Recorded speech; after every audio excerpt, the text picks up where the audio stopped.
Wilson Turner for stepping in and stepping up on that day and assisting with everything that we needed to happen with our faculty and staff.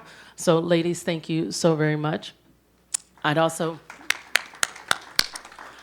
extend thank you to our cabinet for being available for the many other supports that we needed throughout this event in mobilizing our different departments, our PPS department, our social workers, et cetera. And I would be remiss if I did not acknowledge the continued support and dedication to the safety and well-being of our students for Jack Grogan, our Director of Security. So thank you so very much. At this time, I will provide an update for the Albany High School principal search. We've had significant interest in this opportunity with over 30 applicants from that group. We screened a smaller cohort of qualified, diverse candidates to participate in a day-long interview process on November 29th. I would like to express my thanks to all the staff members, parents, and community members who took part in those interviews. I would also like to thank each of the nearly 450 individuals who provided their input on the search throughout our online survey. That feedback was very, very helpful to our interview process. The process is moving forward quickly at this point. We anticipate final screenings to occur over the next couple of weeks, and I will have a recommendation to the board for consideration by the January 4th meeting. Again, I would like to thank Assistant Superintendent for Secondary Instruction, Lori McKenna, for her leadership throughout this important process. This morning, the New York State Department of Education released the 2017 Regent exam results and receivership report card updates. We are excited by the confirmation that Albany High School met 100% of its metrics and Phillips Schuyler Achievement Academy met 86% of its metrics, which means that both schools made demonstrative improvement based on the data from the 2016-2017 school year. A reminder that our second MWBE Workforce Development Community Workshop is coming up next Wednesday. This workshop will be held at Albany High from 6 to 7:30 p.m. As with our first workshop last month at the Capitol South Campus Center, we have information about contracting and employment opportunities for businesses and individual workers. We had a very productive discussion at our first workshop and are looking forward to that again this coming Wednesday. We have additional materials about workshops and our workforce development initiatives here tonight. Please also remember that our final community workshop will be held right here at O'Neill Middle School on Tuesday, January 23rd. Now that the winter weather seems like it has settled in for good, and I am getting used to that, I'd like to remind everyone about the many ways to stay informed about weather-related closings and delays in our school district. You may join more than 5,000 people who are signed up to receive information through SNN, our school news notifier. This includes information about closings, delays, but also a wide range of information from all of our schools and throughout our district. You may also follow us on Facebook and Twitter. You may sign up for SNN, Facebook, and Twitter from our webpage on the homepage, albanyschools.org, where we also provide updates about our closings and weather delays. Please also remember to stay tuned to the local TV and radio stations for information and check out the Times Union website. Next week, many of our students are going to be very excited because this is our last week before our holiday recess. All of our schools will be closed from Monday, December 25th through Monday, January 1st. Please note that our offices will be open during the break on Wednesday, December 27th and Thursday, December 28th. We will return to our normal schedule and operations on Tuesday, January 2nd. I would like to wish everyone the most heartfelt wishes for a happy, healthy, and safe holiday season with your loved ones. At this time, I would like to invite our co-hosts for tonight's meeting, O'Neill Middle School co-host principals Malik Jones and Candy Antonetti. Please come forward. And I'd like to also say that they are also participating in Flying Classroom. They've had teachers participate in the training and also deliver lessons with our students. And they have a visitor with them today, Mr. Sean Birch.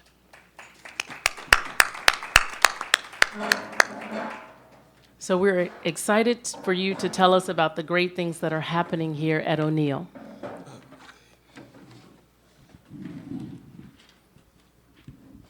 All right. Good evening, everyone. Good evening. I'd like to say welcome to Edmond O'Neill. It's a pleasure to have you this evening. We'd like to begin with our mission statement. Ms. Antonetti. Our mission statement here at Edmond J. O'Neill Middle School of Excellence is to ensure all students are afforded opportunities to achieve excellence through a focus on 21st century skills and college and career readiness with the goal of inspiring lifelong learners. Our vision entails that we will be a supportive and cohesive community of learners that stimulates curiosity, creativity, and a high standard of achievement through rigorous and student-centered instruction. By meeting the social, emotional, and intellectual needs of individual students, graduates of EON will be self-driven, goal-oriented citizens capable of inspiring excellence in themselves and their community. Ultimately, our goal is to educate and prepare all students for college and career, citizenship, and life. And now for our student demographics. We have over 450 students enrolled in our building. In grade 8, we have 120 students. In grade 7, we have 141. And in grade 6, we have 189 students. In regards to the makeup, 4% of our students are Asian Pacific Islander, 74% of our student population are Black or African American, 14% are Hispanic, 1% American Indian, and 7% of our student population are white. As far as staffing, we have 16 core classroom teachers. Our core teachers are ELA, Math, Science, and Social Studies. We have 5 English AIS, that's Academic Intervention Services, 5 Math AIS, 6 Special Education, 2 Foreign Language, 1 ENL teacher, 2 Phys Ed teachers, a technology teacher, 1.4 Family and Consumer Science, 2 Art, 2.4 Music, 1 Computer, 2 AVID teachers, 0.6 Health, 1 Media Specialist, 2 Social Workers, 2 School Counselors, a Behavior Specialist, a School Psychologist, 8 Teaching Assistants, 1 Speech Therapist, 3 Clerks, Homeschool Coordinator, and 2 Nurses. We are a packed house here at Edmond O'Neill. Being a new building, we do not have a set plan this year. However, we're using this year as a baseline to collect our data.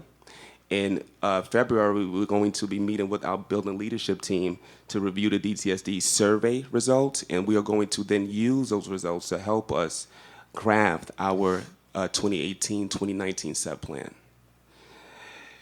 Our current focus this year is school culture and climate. That is our building focus. And with that being said, we have developed a school culture and climate committee. The committee is actually, it's a Protean committee, and it's made up of a number of different faculty members. That includes social workers, behavior specialists, teachers, and the admin team. And the ultimate goal of that committee is to identify and implement a variety of ways to increase the level of positivity throughout our entire community. Some of the work, some of the things that have come out of this committee, we've had our first PBIS celebration, and we had our first staff appreciation breakfast. And Ms. Antonetti is going to talk a little bit more about the PBIS celebration in a moment. We're also excited. We have just established our in-house mentorship program. And the whole premise behind the mentorship program is that research will tell you if a child is able to make at least one positive adult connection, then the possibility of academic achievement or social emotional achievement increases exponentially. So our staff members have risen to the occasion, and they were not coerced. They were solicited, and they have volunteered their time to meet and mentor a particular student. Some of the staff members actually have 2 or 3 mentees. And the goal as well as the hope is that those adults will interface with the child at least once a week in the form of a lunch date. But members are also interfacing with their students daily by doing daily check-ins with them. We're very excited about that, and let me tell you, we can already see the difference that it's making with our kiddos who are participating with it. Also, National Junior Honor Society establishment, we're looking to establish that in the spring. And the goal of the Honor Society is to create a culture of academic achievement that places a focus and distinction on students who demonstrate scholarship, leadership, and service in and out of the school building. These are just some of the many things that we plan on implementing this school year in real time. And please know that this is based on the feedback of the kids in our community. So we do and we are listening to them. So our celebrations, well, we celebrated the opening of a new school for our ribbon cutting and recognition of Edmund J. O'Neill. Our PBIS celebration, if you see that top picture, that was our dance in the cafeteria. We had a dance in the cafeteria, we had basketball in the gym, we had a nail shop going on upstairs and other rooms that had activities going on. 80% of our students were able to attend this celebration, and because they demonstrated excellence by following our 3 B's: be safe, be responsible, and be respectful. And what we do for our celebration is we actually have it at the end of the day for like an hour and a half, because we want to make sure that every student who was eligible is able to come. And so we found that, from my experience, more students, are able to participate, because sometimes it's hard to come out for those night celebrations, especially in this cold weather. Also, under the leadership of our assistant principal, Tia Corniel, and our PTA president, Kim Wallace, we recently chartered our first PTA. We currently have 28 active members, which includes parents and teachers. We had opening of our new gymnasium back in October, which was very exciting. And with our new gymnasium, we were able to have our very first modified basketball game last week. So we've had 2 basketball games so far, and was very exciting. If you see the bottom picture, that was our first school-wide assembly, and that was our flying classroom assembly, which our kids loved and behaved beautifully. And this Saturday, I'm very excited to say that we also have our first robotics club, and they will be competing this Saturday. So we have a lot to celebrate here. And in closing, before Sean starts, we just want you to know that we continue as a community, staff, students, and parents, we continue to work together to create and sustain a school of excellence. So here next to me, I'm so excited to, I greet this smiling face every morning, and I've known Sean for 3 years. We've met when he came through the doors of West Hill. So I've known him, this is my 3rd year. He's one of our 8th grade honor students here, and he has some words for you. Good evening, everybody. I'm Sean Birch, and I'm an 8th grader at Edmund J. O'Neill Middle School. Edmund J. O'Neill Middle School is a school of excellence. The students and staff all strive to be great. I would like the community to know that my school is a safe place and that teachers and staff work hard to help every student be successful. My favorite subject is math. I like math because I find it interesting, challenging, and sometimes I use it every day. Yeah. Another great thing about my school is that I can trust and depend on the teachers when I need them. For example, when I have a problem, I can always go to a teacher at any time, and they will sit and listen and help me. I appreciate having this chance to speak tonight. I hope you will have the opportunity to visit our school again and see all the great learning happening in our building. Thank you.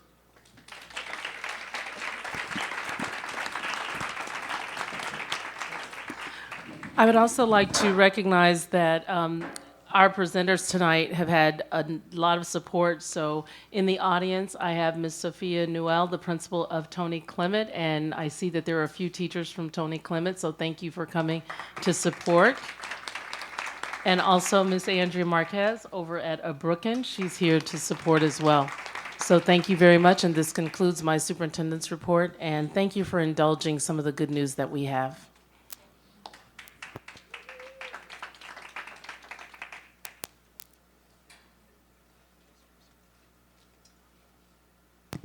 Thank you, Mrs. Adams. The Albany Board of Education welcomes district residents, parents, students, and other people to our meeting. Community involvement at board meetings is encouraged so that we can better understand your views. By law, individual student information and particular personnel issues cannot be discussed in public. We encourage you to share specific student or staff concerns with the superintendent or other appropriate staff. Please note that the board generally does not respond to public comment. If you need a response, please consider contacting us via email, phone, or postal mail. When recognized by me, please state your name and city of residence. Statements are restricted to a maximum of 3 minutes, and speakers will be notified by me when their time has expired. Ms. Evelyn King.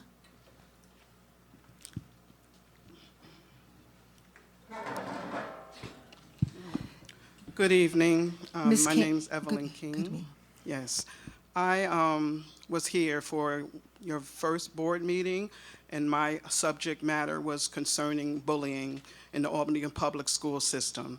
Okay. I was there to advocate for children who have special needs.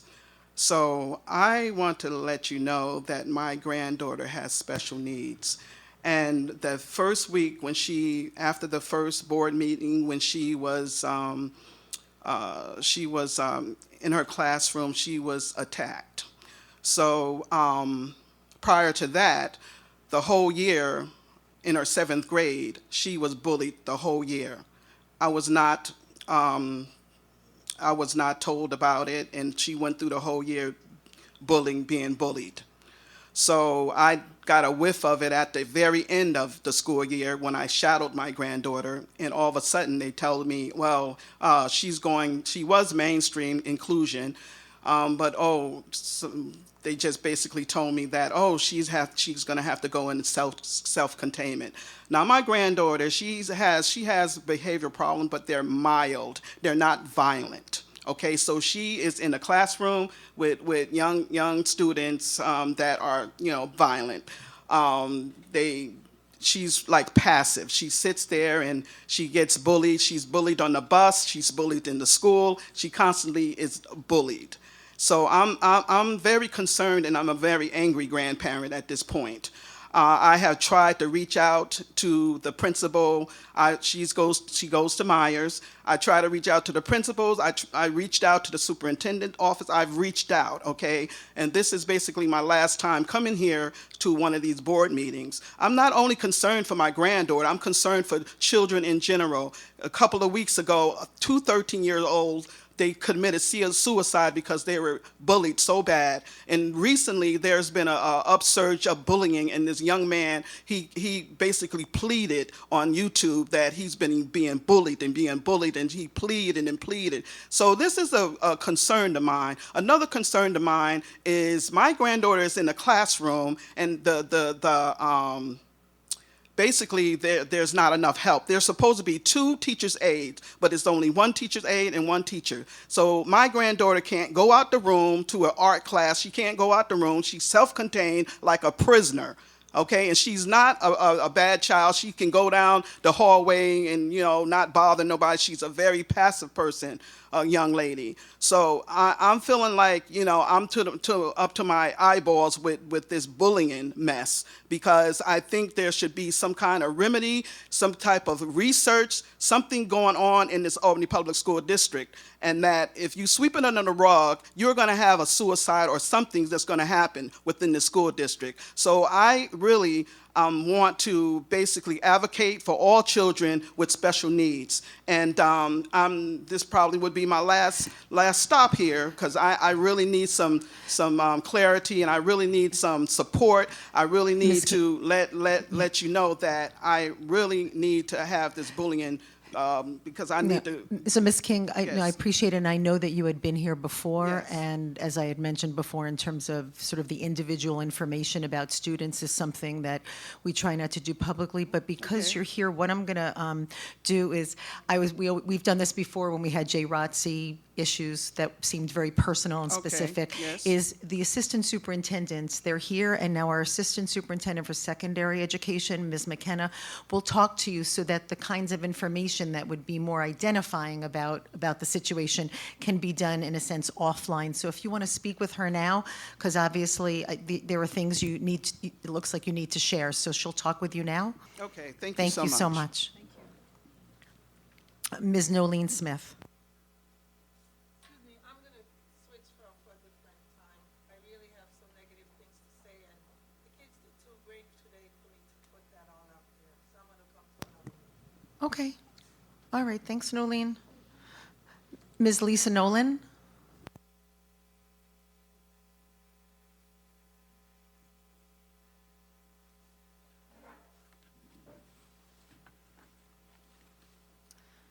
Lisa Nolan, I live in Albany. My daughter attends this school, Edmund O'Neill. She's in a contained class. She has a one-to-one aide. And I'd like to talk a little bit about how I know that her IEP is being followed or not being followed. That seems to be a question that the board has. Ms. Nolan? Ms. Yeah. Nolan, I apologize. I just, I think the specifics about the IEP or I'm not something. getting very specific. Ms. You need to address your individual student I'm not- concerns. Sorry. If you have concerns about your child, which apparently you do, actually should be addressing them in a more private setting with one of the See, administrators. this is the problem, is addressing them I've done, and I don't get anything in return. There's, Have you guys, spoken with anyone at the superintendent's office? the superintendent's office, I've gone to the teacher, the CSE, you follow the procedures, and this is something that also has to do with the sub-problem in our school, because this school is using my daughter's one-to-one aide as a sub when her class needs it. And I think that should be something that we all know about in the Albany district. Because, well, you're the lawyer, you tell me that's not legal, is it, to use a one-to-one aide as a sub when your music teacher hightails it out of here because she can't take the population that's Well, here? first of all, Or- this is not really the forum for legal consultation, ma'am, I'm sorry. But you obviously have some concerns about Obviously. the implementation of the IEP. Well- If I may just finish, okay? Well, how do you, She should have how, the right to speak. She has the right to speak. Ms. Smith, we need to deal with it one at a time. We're not trying to shut people down, please, well, I can Please. speak to the All right, Please. let, please. reporter here, Well- right? Okay, I there- can speak to the reporter, right? We could do that, and we could talk about how the school uses my daughter's one-to-one aide as a sub when the music teacher walks out. And I didn't see that, though, in your program about, in the school's program, about how great this school is doing. That the music teacher just left, and we didn't even find out about it. And then I find out from my daughter that her aide was used as a sub. The issue, ma'am, is I don't know anything about the background of what you're raising. I literally don't. Who you speak to outside of here is entirely your call. What I'm suggesting to try to be constructive is that if you want to detail those concerns to the people that are here, and I guess I'll speak on behalf of the superintendent, I can assure you that there will be follow-up. I can't tell you what the follow-up will be. 'cause Follow-up, you know how many years I've been going through this? There's never follow-up. I You guys are don't not know. honest. Excuse me, Ms. Nolan, let me just intervene for a second. So we have a new superintendent. She has been here for 4 months, and I know. if I understand, And the concerns you're raising that are very real and obviously very, very upsetting, and ones you want dealt with yesterday, understandably. Let me just finish. If you would please speak to the superintendent now, and I'm sure that she will make an appointment that you can see her it's now Thursday, but before the break, get in to see her next week. Her door is open. Please try that. You I'm not- thanked the special education administration when they were at NSES giving their presentation. You thanked them for their candor. Well, candor, their frankness, I guess, right? They're not. I Ms. don't even Nolan, understand how you could do that. No, because okay. I know you're frustrated. For 6 years, I've been on the board, and if you'd been here for those 6 years, you have heard me talk about special ed and its you faults. don't know anything about special ed. So, And okay. and Anyway, you Ms. were Nolan, so I don't excited want about to close session your. notes. I don't You want know, to, Ms. Nolan. I don't want to close your mic off, but I'm going to have to. And what I'm going to say is, please talk to the superintendent. Please sit down with her. You know what? She runs the district. She will meet with you, and Ms. she. Adler? Good. When will we No, meet? no, Ms. Roach, no. When will we meet?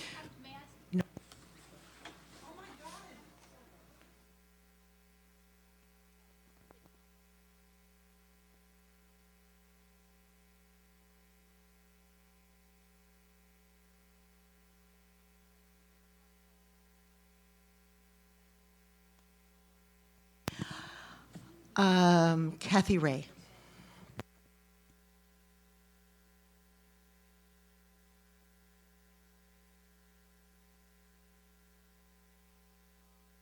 Good evening.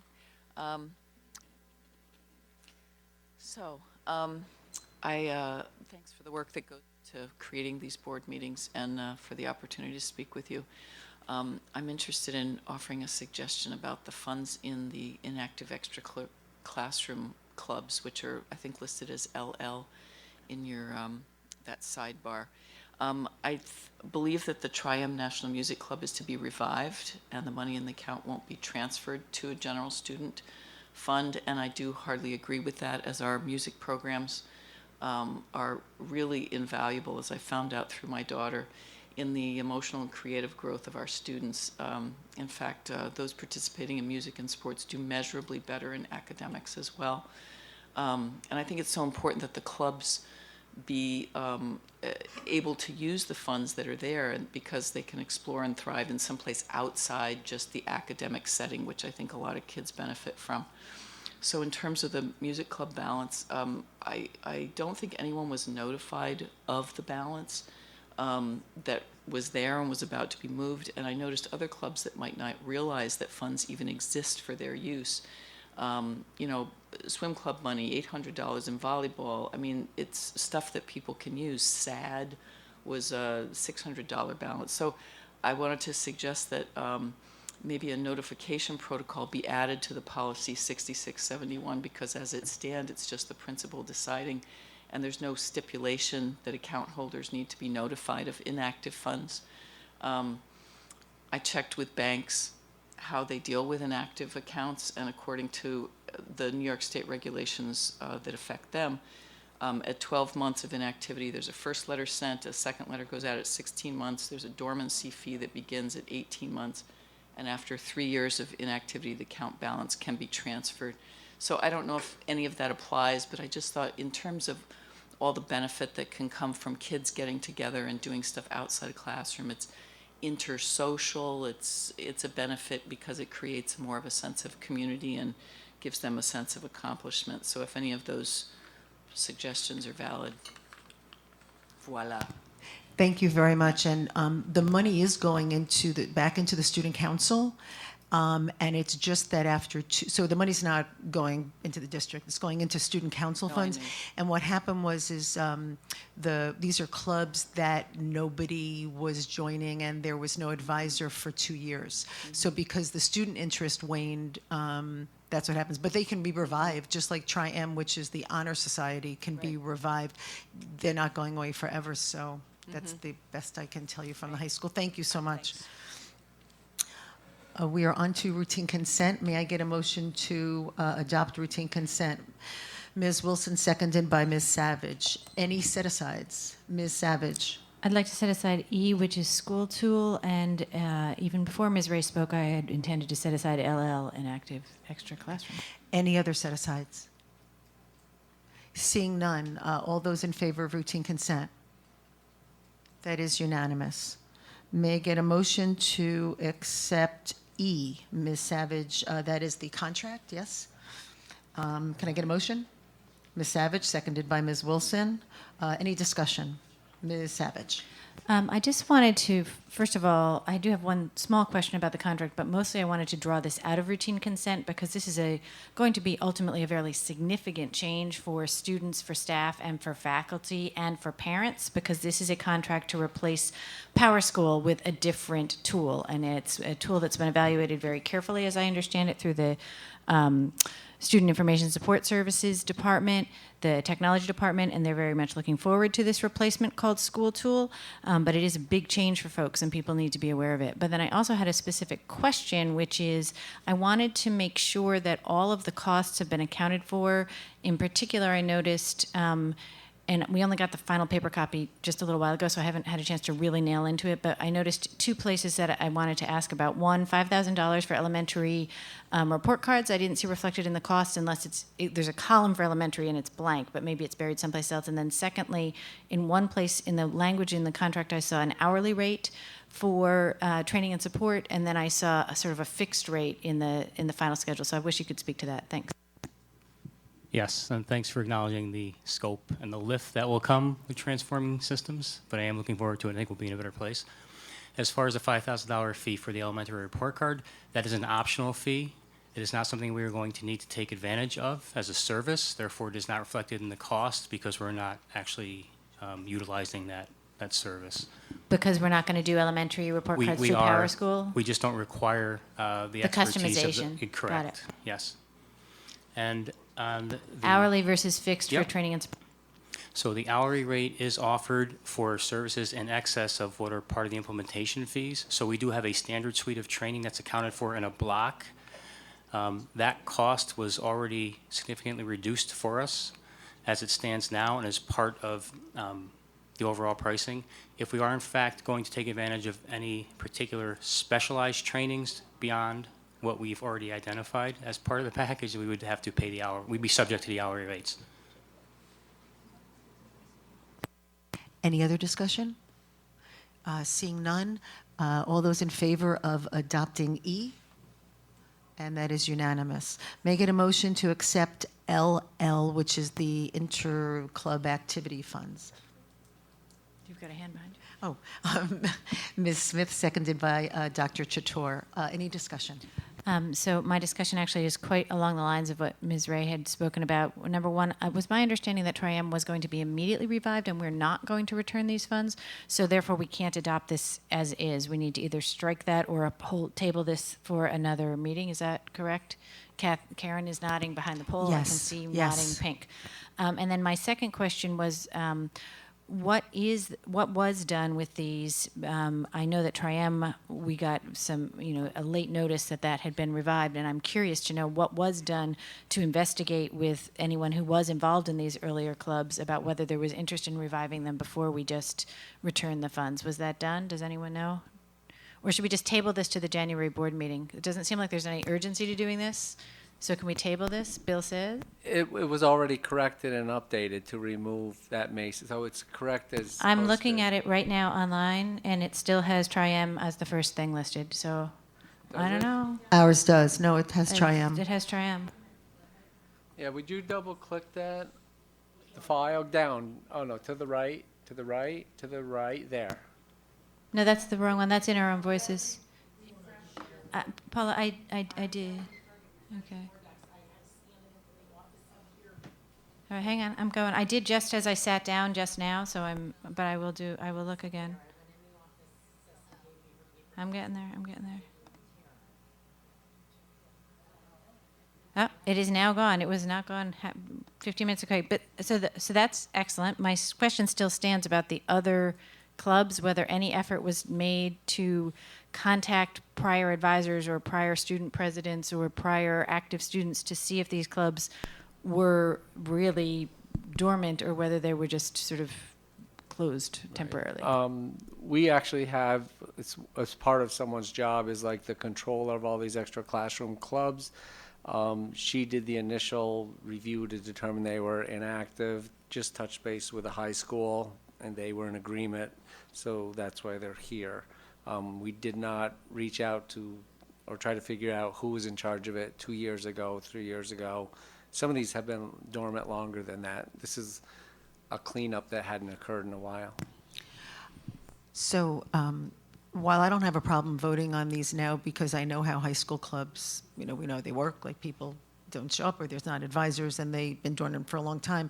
I don't see that there's any harm unless you tell us from a finance standpoint or some reporting standpoint of waiting until January so that in that sense, whether we use the language that Ms. Ray used or Ms. Savage, basically just, I'm sure staff can get back to us by the next board meeting in January to say that here's what they do that's been dormant for 4 years or 5 years. There's no advisor that hasn't met. There's been no interest or something that at least the school board knows when they're voting on it, really how it works for those who may not be as familiar with what goes on in clubs in the high school. So if that's okay with the rest of the board, we can table it.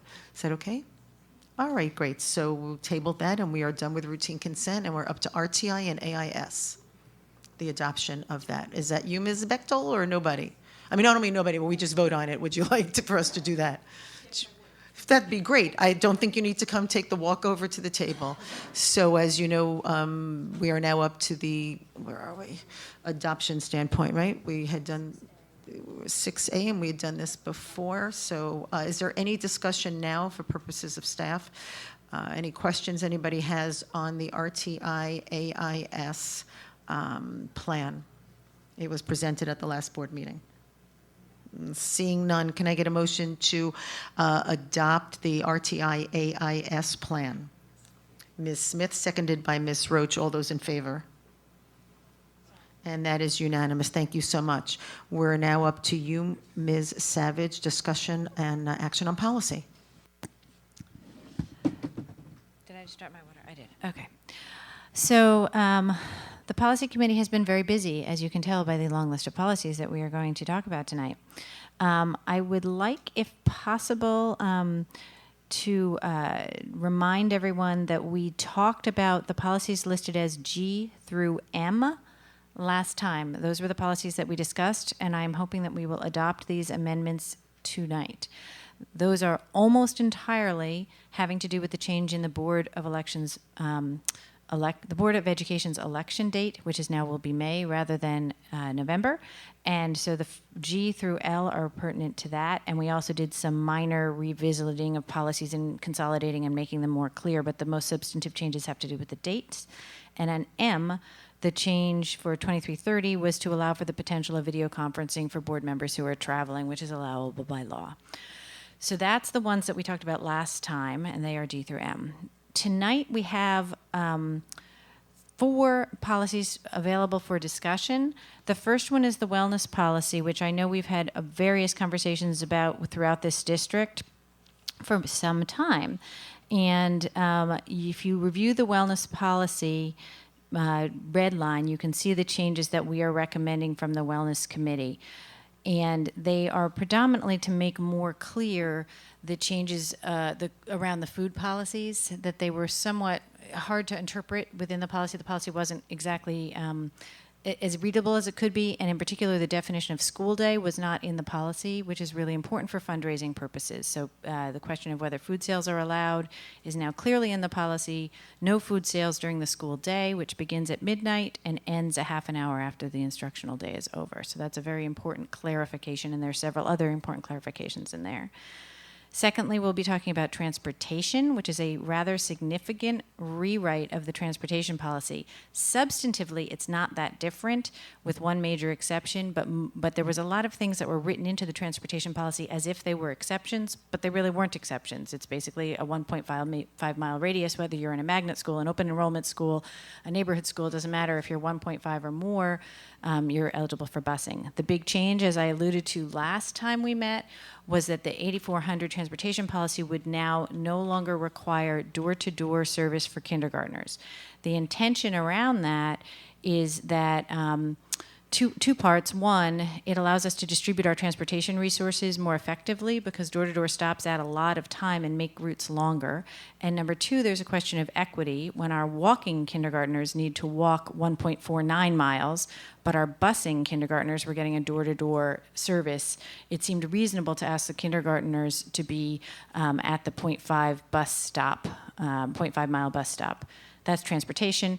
Parent involvement is a compliance policy having to do with Title I and in the ESSA, how we have to do parent involvement. There's a lot of content in there, and if we have specific questions, I'm going to yield to Dr. Wilson Turner, whose policy that is.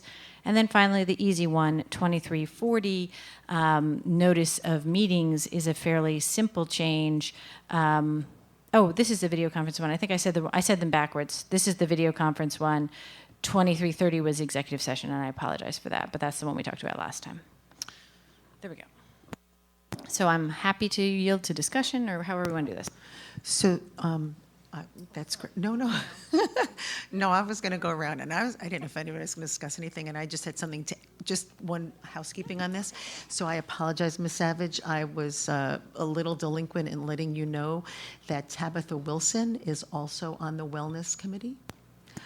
Hi, Tabitha.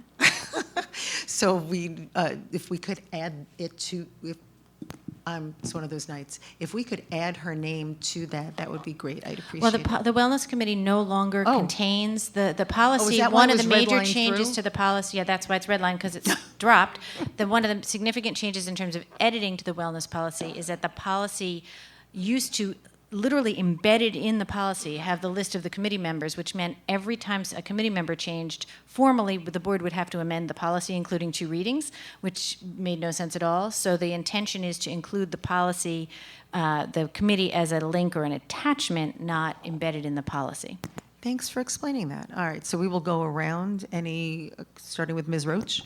Sure. I just wanted to say thank you to the policy committee for your thoughtful amending of the policies, and I wanted to direct people's attention to this lovely, both the lovely one-page synopsis of the wellness policy, but also the wonderful specifically, explicitly enumerated statements in the wellness policy that food brought by children from home for their own use are not addressed by this policy.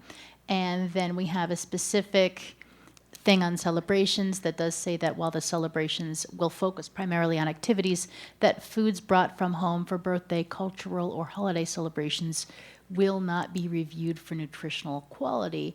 And I just want to kind of confirm just whether or not any particular classroom or school is going to hold these kinds of birthday, cultural, or holiday celebrations is still left up to the discretion of the teacher and building leader, right? I think I want to let the superintendent, who unfortunately has stepped out, speak to exactly how she plans to implement this policy and under what structure. Certainly, the policy is now clear that from the board perspective, that is not our priority to do nutritional review of gifts brought from home. And I'm really excited.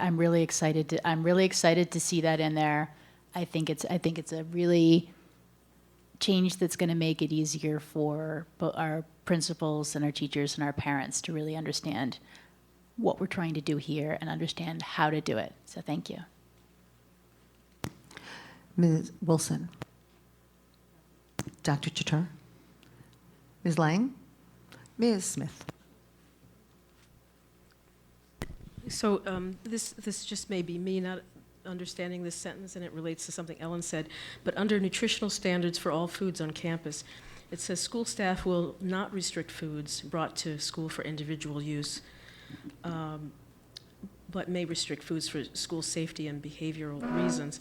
And so I'm just trying to understand, you're restricting the individual from sharing, from distributing? I'm going to shortcut this to the Okay. sunflower seed issue, Okay. which is that while we will not by policy be able to say to a student, we don't approve of your family's choice of that lunch, it's not nutritious enough. No, we're not going to ever do that. We respect our family's rights to make that choice. However, if a school has an ongoing problem with children bringing, for example, sunflower seeds in their cases into school, and then there's a lot of spitting of sunflower seeds and delivery of sunflower seeds to the floor, then that obviously is something we would be able to restrict. We would encourage our faculty to do their best for school safety. Actually, I should add that the choice of the word restrict was very specifically chosen rather than evaluate, because there certainly is the opportunity for some education around nutrition based on what people are bringing in. So we, for example, in the middle schools, they do a math unit around sugar content in foods, and that's something that could be done, right? That's not saying you may not have it, but we can evaluate what's in there as an educational component. Any other discussion? So, Ms. Savage, do you want to make a motion on those policies? Oh, no, that's fine. Ms. Smith. I thought we were starting with wellness. Just so clarity, so for Okay. everyone, the discussion is about all the policies. So if you have a question and that was left okay. out, I'll go back to you. And I think I found a couple just typos and stuff. I'm not going to go over them. And I made note of the page numbers, but I can give that to you later.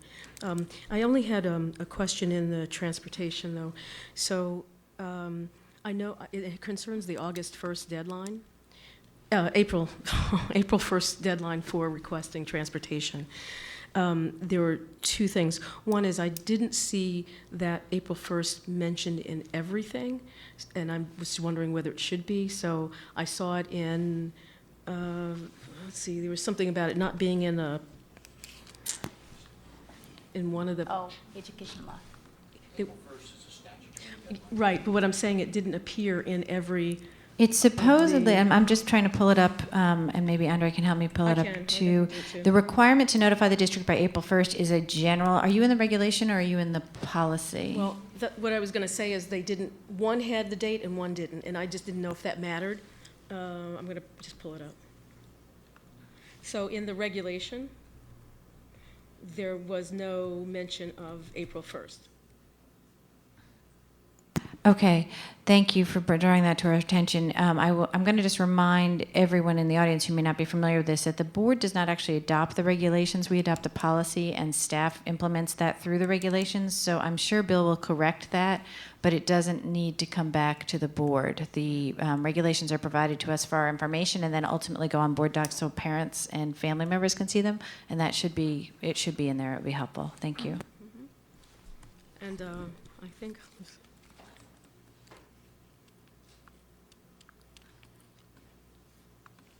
And and again, I don't know that this needs to be stated again, or just emphasized, but again, it's in reference to the applying for transportation or requesting transportation after April 1st. We say we're going to make every effort to schedule, and I don't know if it needs to be said, no guarantees. Is that, I just wanted to make sure it was clear. I think the district intent, and I'm looking at Bill so he can nod at me or shake his head and tell me to hush, but I believe our intent is to deliver transportation services as soon as we possibly can to any student whenever they come for district students. Now, students who are in private school who are eligible for transportation, there are particular regulations around them, but for students who are going to district schools, as soon as they let us know, as soon as possible, they would be provided transportation.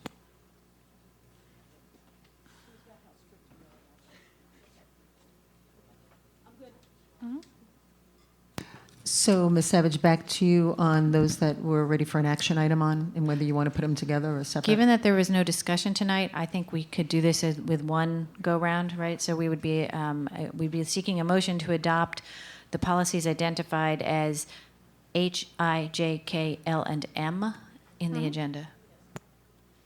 So, made motion by Ms. Savage, seconded by Dr. Chatour. All those in favor? I want to do set aside. I'm confused. Sorry. I just want to, even though we didn't have specific concerns as board members for wellness, transportation. Oh, those are no, only in wellness discussion. isn't We're there. doing- Oh, these no, are just I'm sorry. I apologize. Okay, I got the numbers wrong then. Okay, so we're just talking about then the G, H, I, J, K. Correct. The Okay, ones I just want to doing- make sure, just got the letters wrong. Sorry. Thank you. All those in favor? That is unanimous. And I apologize, it can be confusing because we're breaking up No, a series. there were just so many. I wasn't. We're- I thought it was all. I thought you were trying to get the whole. You guys are very busy. Thank you again to the policy committee.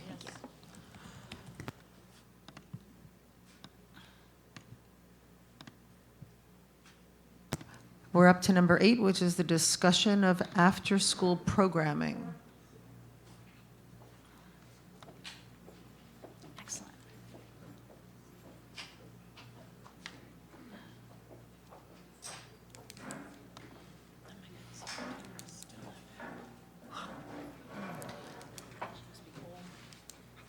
Thank you. Good evening. Good evening. So we have a very brief presentation, just giving you an overview of the extended day programming at the elementary and secondary level, and some budget information in relation to that as well. So at the elementary level, there are several major funding sources and programs that impact several of our schools. All of our elementary schools receive funding for Title I tutoring or extended learning time.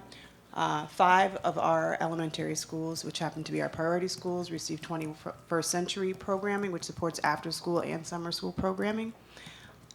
And additionally, we have brought on 5 new schools to receive after-school and summer school program through the Empire State After-School programs.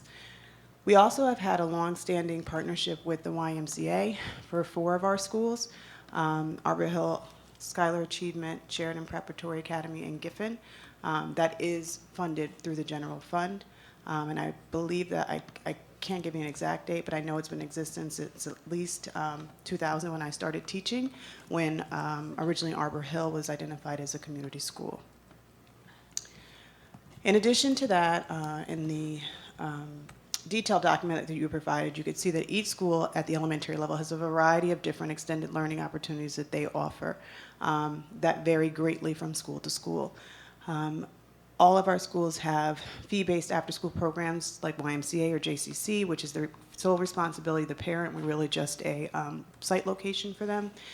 And then we have schools who have individual community partnerships, TLQP with our magnet schools, College of St. Rose, New York State Museum. Different colleges and universities have partnered with our schools for different opportunities, as well as other community agencies. And then we have free clubs and activities that buildings get very creative with their existing staff who have to work more than the actual school day, and with volunteers to offer programs typically where that staff person or that volunteer has some level of expertise. So very similar to the elementary schools, all of our secondary schools receive Title I funds for extended learning time, which includes homework help. Like the elementary schools, our priority schools, our high school in receivership receives 21st century funds to fund their 21st century programs. Recently awarded to the school district, the Empire State After School program, Edmund O'Neill and Myers receive funds from that grant. Those programs, however, are not up and running at this point in time. There is a start date of early January for the Empire State After School program. In addition, Hackett Middle School has the PSSG funds, and the majority of their extended learning time opportunities are funded through that grant. Community School Aid supports the after-school programs and enrichment for Albany International and Tony Clement Center.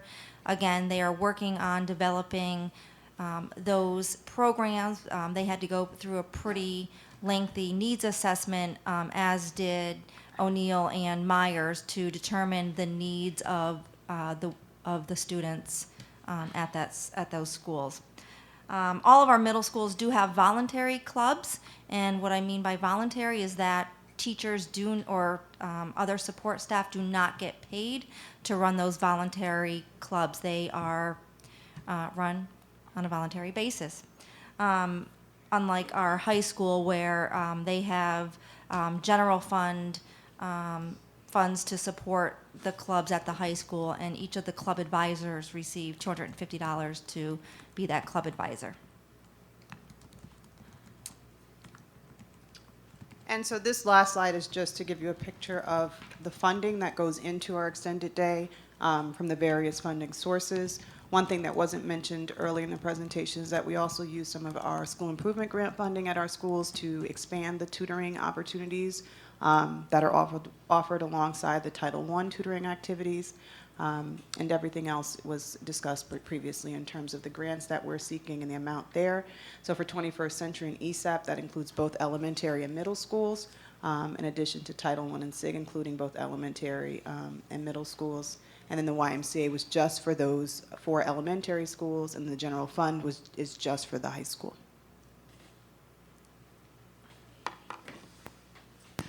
Thank you very much. So normally we just go to questions, but I also know that when it came time to putting this on the agenda, that this was also very much an interest of this board to actually have a fruitful discussion about it. And just want to say before I turn it over to everybody to sort of discuss with each other, with this is meeting the needs of a board that is committed, like the district is, to equity. I just want to say that the work I know that went into doing this, we very much appreciate. I know the principals were surveyed, they put it together, and it's very helpful, but nothing, it may not be a picture, it's a chart instead, but that does, tells 1,000 words. So we're finally here, and we're finally having the document in front of us, and we're opening it for discussion. Ms. Wilson, I'll start with you. So it can be discussion or a question. Nothing? Not yet? Or you can come back if you want. Dr. Chatur? You'll pass for now? Ms. Lang? Montessori has grants of TLQP, and each of their, it looks like an after-school club, has funds. Could you explain how they got that, why they have that? So I can't, again, tell you historically exactly when Total Leadership Quality Partnership started. I actually can predict, because I remember when I went to present to the teachers, and I was still, I think, a teacher myself. But it's a grant that started with our 3 magnet schools, so Albany School of Humanities, Toast, and Montessori, to partner with SUNY Albany. It's actually a grant that they initiated, and then we partner with to take advantage of, to do exactly what it says, teacher leadership quality programming, where teachers in the building work collaboratively to determine projects that they think will be beneficial to students. And so Montessori this year is using part of their TLQP funds to build clubs and activities that they feel will be beneficial to students, because they don't have a tremendous amount of funding sources or other options to provide that programming. We added DCS when Ken Lane left Montessori and went to Delaware Community School, to TLQP as well. Each school picks their own projects, and it's, like I said, generated from the teacher leaders in the building. So they can use that funding in school and not necessarily as an after-school program? Exactly. Ms. Roach. I think this is a very helpful list to understand what's available at each school. The one thing that I might be curious about, just in general, is to know how many students are being served by each club, or what the total capacity is for each club, because it's my understanding as a parent that certain very popular clubs like Just Run tend to be first come, first served, and they generally cannot accommodate all the students that are interested. So I would want to know, do we have enough capacity to accommodate interest, or are there, maybe in the case there might be a school with 40 more kids that want to do Just Run, but we can only accommodate 50, for example. If there's that kind of need, if it's like, if you build it, they will come, that would be good to know. I have the answer to your first question, but not your second question. So on average, with the exception of North Albany and Montessori, our buildings typically have anywhere from 100 to 250 students participating in some type of after-school extended activity.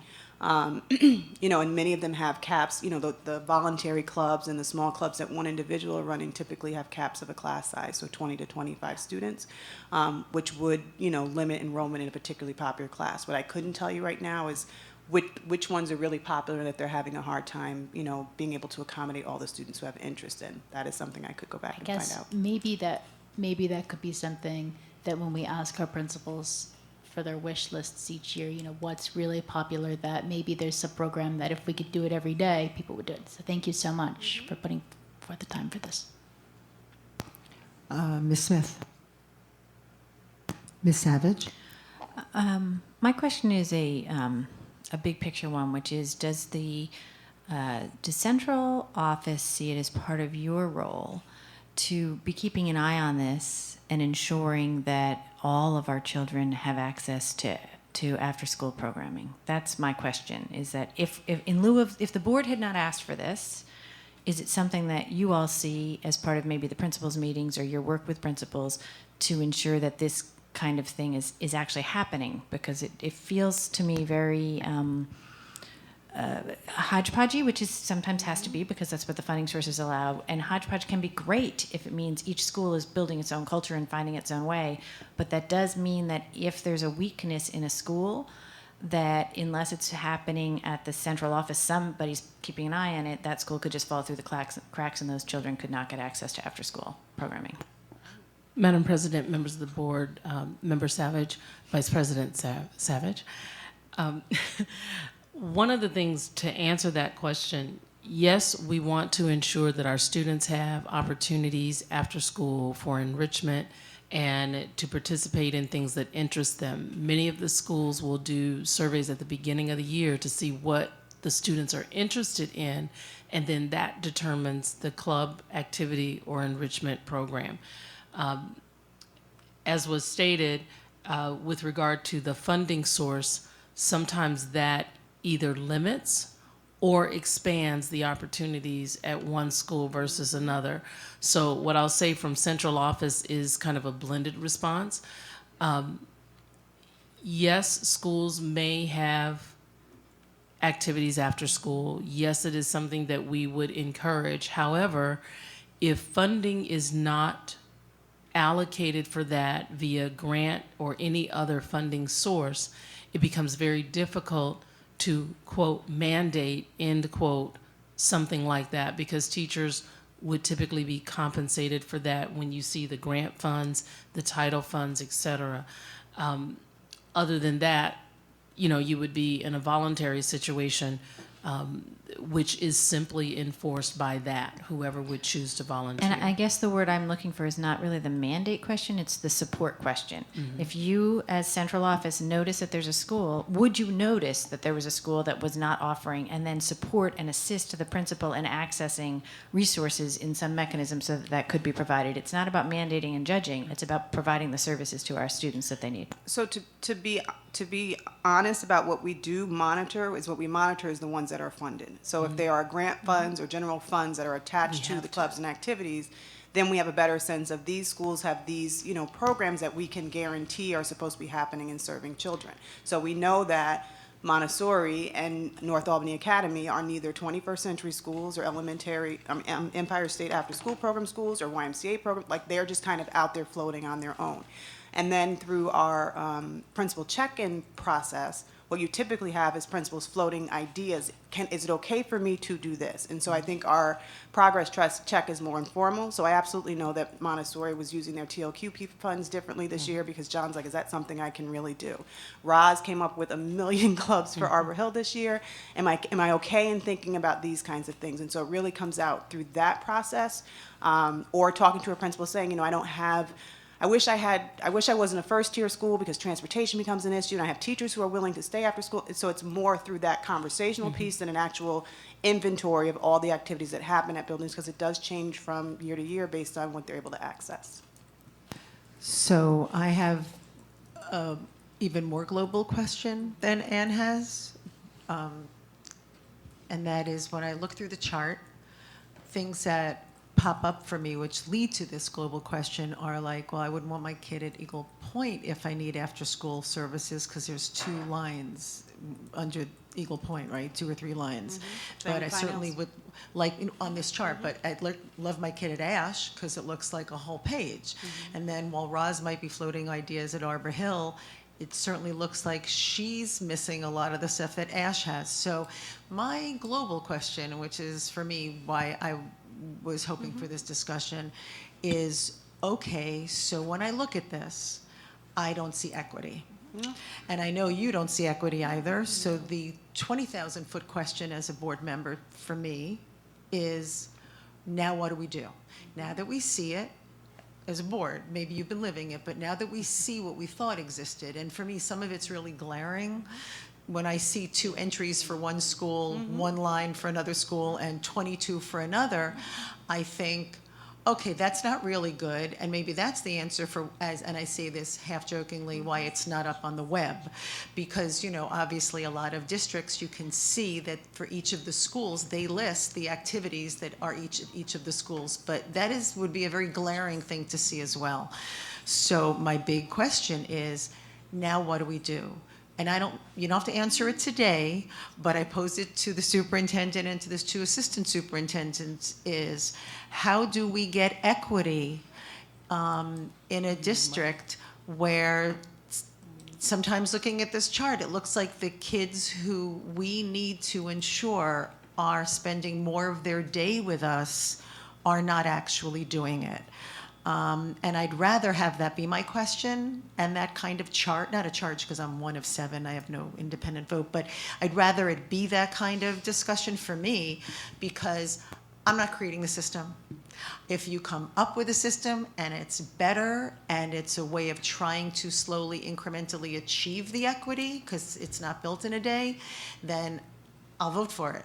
But for me, that is the question. It's been the question since and that's why I understood Dr. Chator's question, and we'll come back around now because I'm done, that's my only question tonight, is I understood his very first question the moment he sat on the board. I just knew it was going to take a lot to get to where we are now to have it in front of us, and it's in a good place for it to be in front of us, but it's been a question that since I've been on this board has been asked.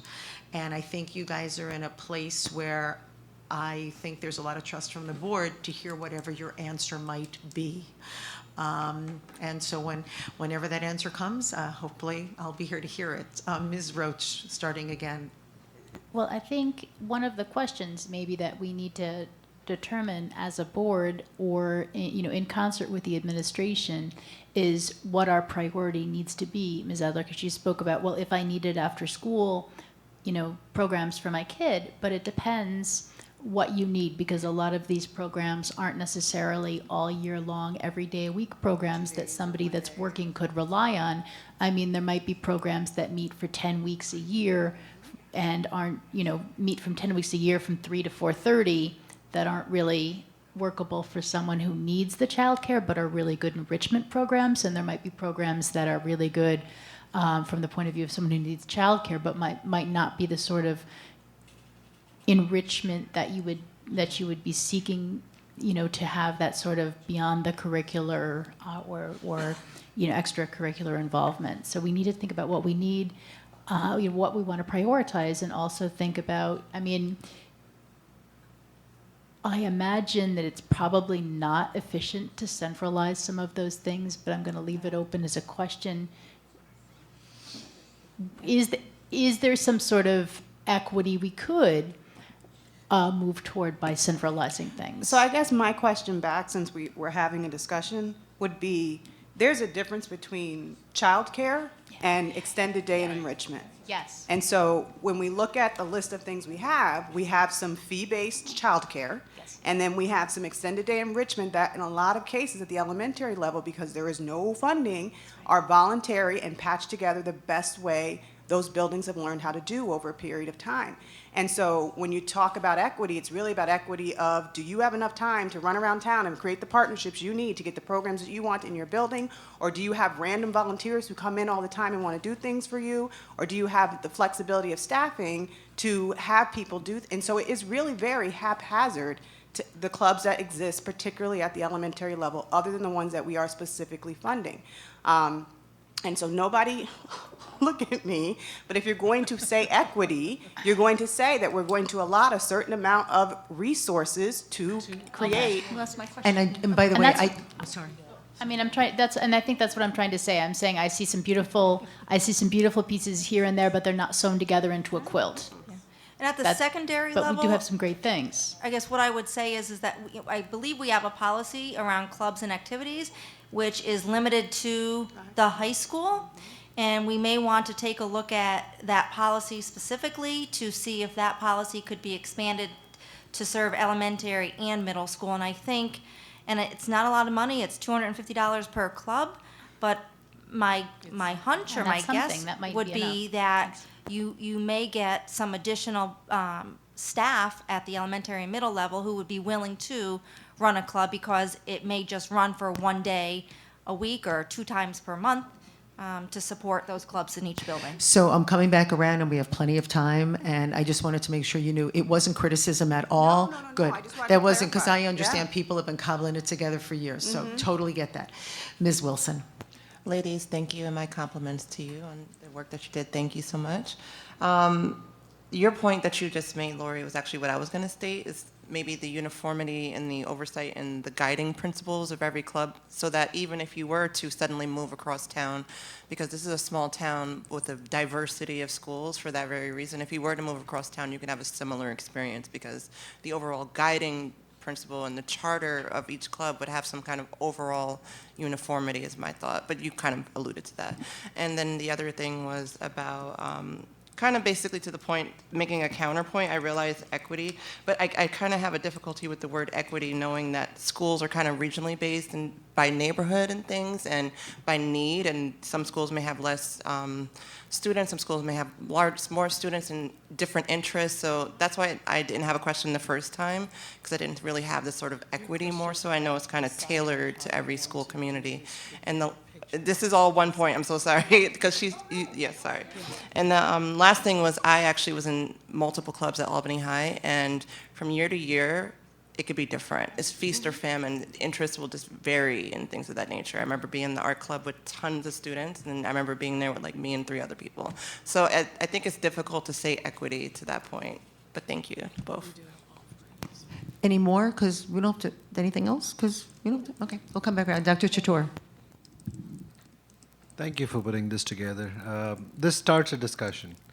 In fact, I think we are at a good start. This is not complete because I'm looking at New Scotland Elementary School. I know there's more clubs there than the 4 that are listed. There were more clubs there last year. They did parent-run clubs last year, to my understanding, that isn't necessarily in place yet for this year. But I can go back and double check I'm thinking based like on what's Just there. Run. They have a Just Run club. They have PAL basketball. A couple of buildings do, and they didn't list those. And they have PAL basketball too, because they play DCS and the other schools. But coming back to, I totally get the idea about voluntary participation from the staff. But some of those clubs were also organized by the PTA, right? So maybe we could, again, this is the beginning of a discussion. It's a mindset that needed to be changed or organized, and I think we're all on the same page there. We see where we need to go. So now the question becomes, what do we do? And one of the things would be to bring that PTA groups. I mean, every school now seems to have some form of a PTA, some better than others. But try to get those parents from the community or community members involved. And this is all building relationships, right? So it's a win-win situation for both parties. But this is the first step. So great, thank you. Ms. Lang? I think I'm glad that we're having this discussion as well. And I think that really breaking it out into the one, we know, I could go through my notes and tell you, you've told us how many people are in the YMCA and those funded programs. I mean, that's part of it. And I think that would be something that is good. What percentage of students, are participating in, those programs? I know Giffen is full of children every time we go to a board meeting there, and they've got dinner, and that's great, and we understand that that's a funding.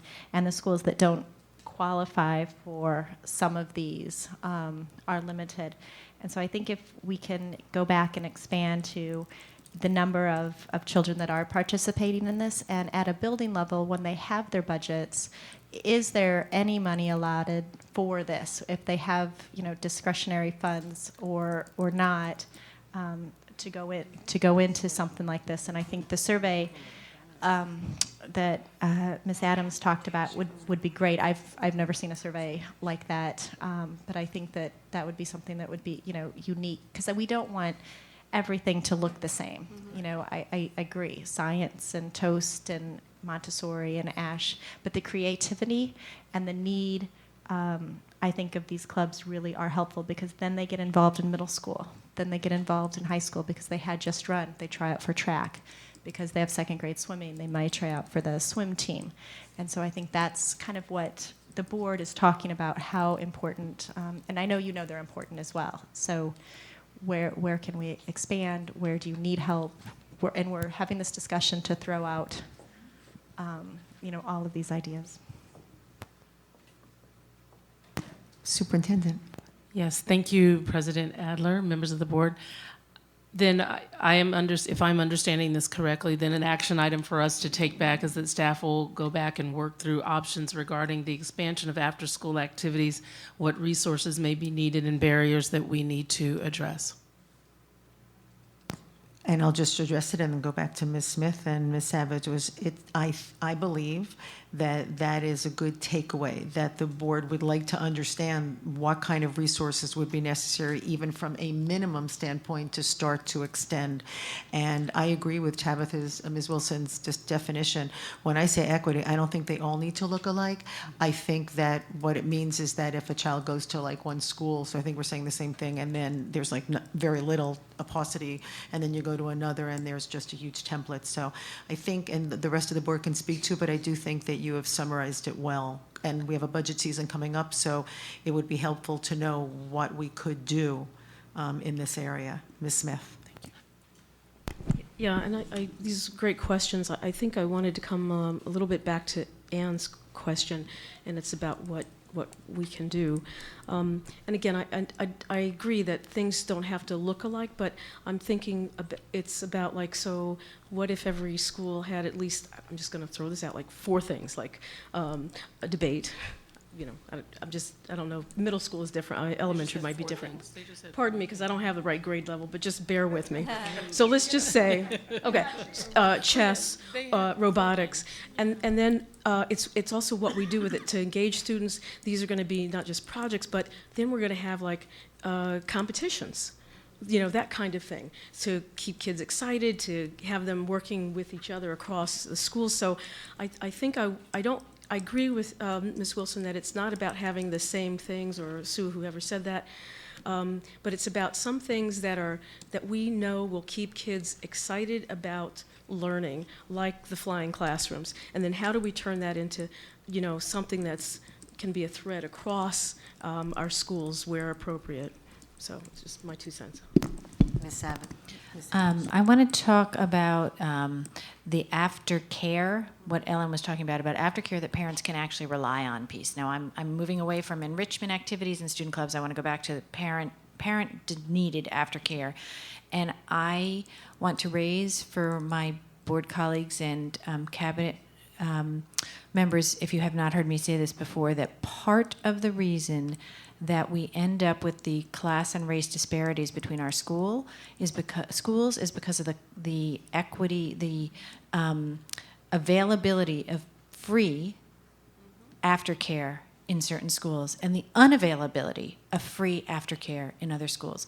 The result of that is that families choose, if they have economic challenges, they choose schools, or they feel precluded from choosing schools where there's paid for aftercare. Montessori comes up all the time. It is, we know, starting to skew away from the districts in terms of race and class. And that school, you need to pay a fairly significant amount for aftercare, which means that families, I know 2 families in particular that have chosen to leave Montessori because they couldn't figure out a way to manage the early end time, because we end at 2:30, and the aftercare program. Now, I know that there's some subsidies there's some subsidies available. It's very complicated. It's not understandable to people. They're not getting it.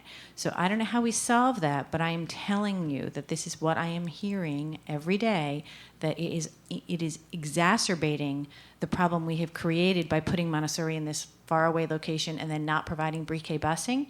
So we're already sort of encouraging people to self-select, and then we add on to that the fact that you have to pay for aftercare there, but you don't at other schools, and you end at 2:30, so your aftercare is longer. So it's a real problem that somehow we need to solve if we actually are interested in getting Montessori to look more like the rest of the district. So that's my spiel. I'm sharing it. I need people to hear it, and it's part of this conversation. I don't have a solution, but it's part of the problem. And I appreciate your bringing it up because I think part of the discussion, again, isn't just enrichment. Part of when I said before about having kids that we need to be with us for that length of time, sometimes it doesn't even matter what we're doing with them so long as they're engaged. You proved to us, Dr. Wilson-Turner, that summer school sometimes is just the ability to not have students backslide. So sometimes after school is an ability to feel a connection with the building so that you show up the next day and the next day and you trust the people that are there. So again, I don't have the solutions either, but I'm certainly interested in knowing if there are resources that we can allocate if you come to us and say that you agree it's a priority. I mean, you may come back to us at budget time and say, you know what, our priorities are here, and we know you've articulated this, but this is what this is going to cost, and to do that, we're going to have to take away from this other category. So that, to me, is the task. Ms. McKenna, you look like you want to say something. So I haven't had the experience in Albany, but certainly in Schenectady, I work closely with the Y-Care programs in our elementary schools, and they did set aside some funds for scholarships. So if families were not able to afford the, I'll call it tuition, they were scholarshiped. So that's something that we could take a look at, and I don't know who our contact is with the Y. And the J, it's both, Yeah. right? Because we had the JCC at least one school, at least And one. they all have sliding scales, but like, you know, if you don't meet that sliding scale requirement, which some of our families who are taking advantage of some of our different schools may or may not, it still leaves you in the position you discussed.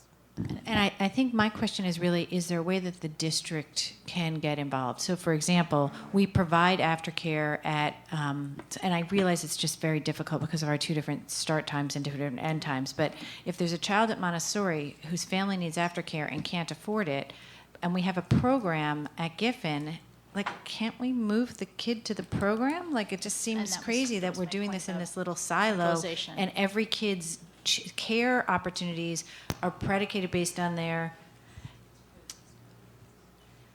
So one of the things that we could think about doing is looking at where we have the Y-Care sites and identifying sites that we could transport students to.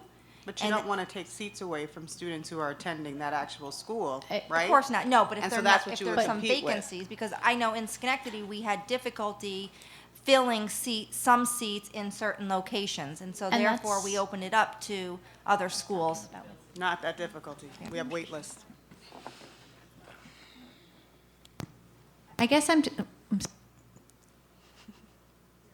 Ellen? I think that sort of speaks to some of what I was talking about with possible centralization and whether we can get some efficiencies of scale. And it definitely speaks to if we're providing free across the board, no means testing aftercare to certain neighborhood schools because we know those populations need those services, and then we have these great magnet programs that don't have that. We really are setting up an equitable system where we're either discouraging or really preventing entirely certain people from accessing this care. And it's, this is like $2,000 a year per child. I mean, it's a significant barrier. So I think it's something that we really need to address, not simply for equity in the after-school programs themselves, but for equity between our elementary schools is a larger issue.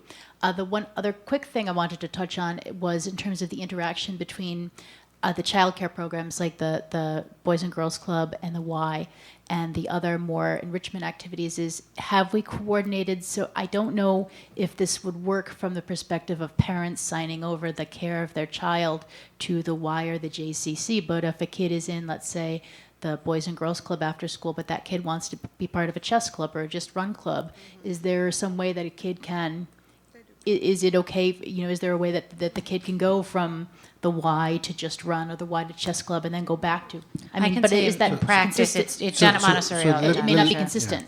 I can answer that question. Like, for example, the Y has a program at New Scotland, right? And let's say there was a karate club or a just run thing. The kid goes to that club and then gets back to the Y and is taken care of the Y till the parents come and pick it up. So that's being uniformly implemented, that Yes. parents know that that's available and so on and so forth. Okay. Good to know. Ms. Savage, you had something else? You're done. Any, only mindful of time, but I don't want to short circuit the conversation. Everybody okay for now for our initial opening? Thank you all very, very much. Thank you so much. Transportation.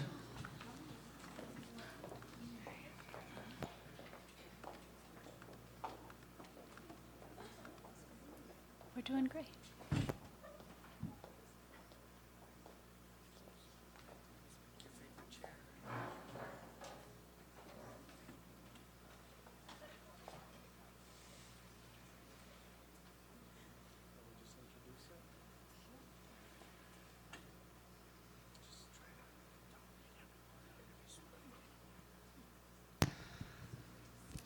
Good evening. Our next presentation is on student transportation, and Denise Town, our Director of Transportation, will be providing that to you. So, good evening. I have a bus driver voice.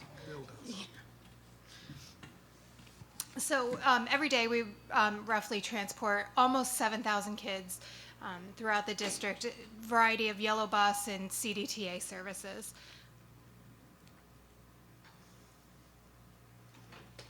Which one do I click? It's usually the side.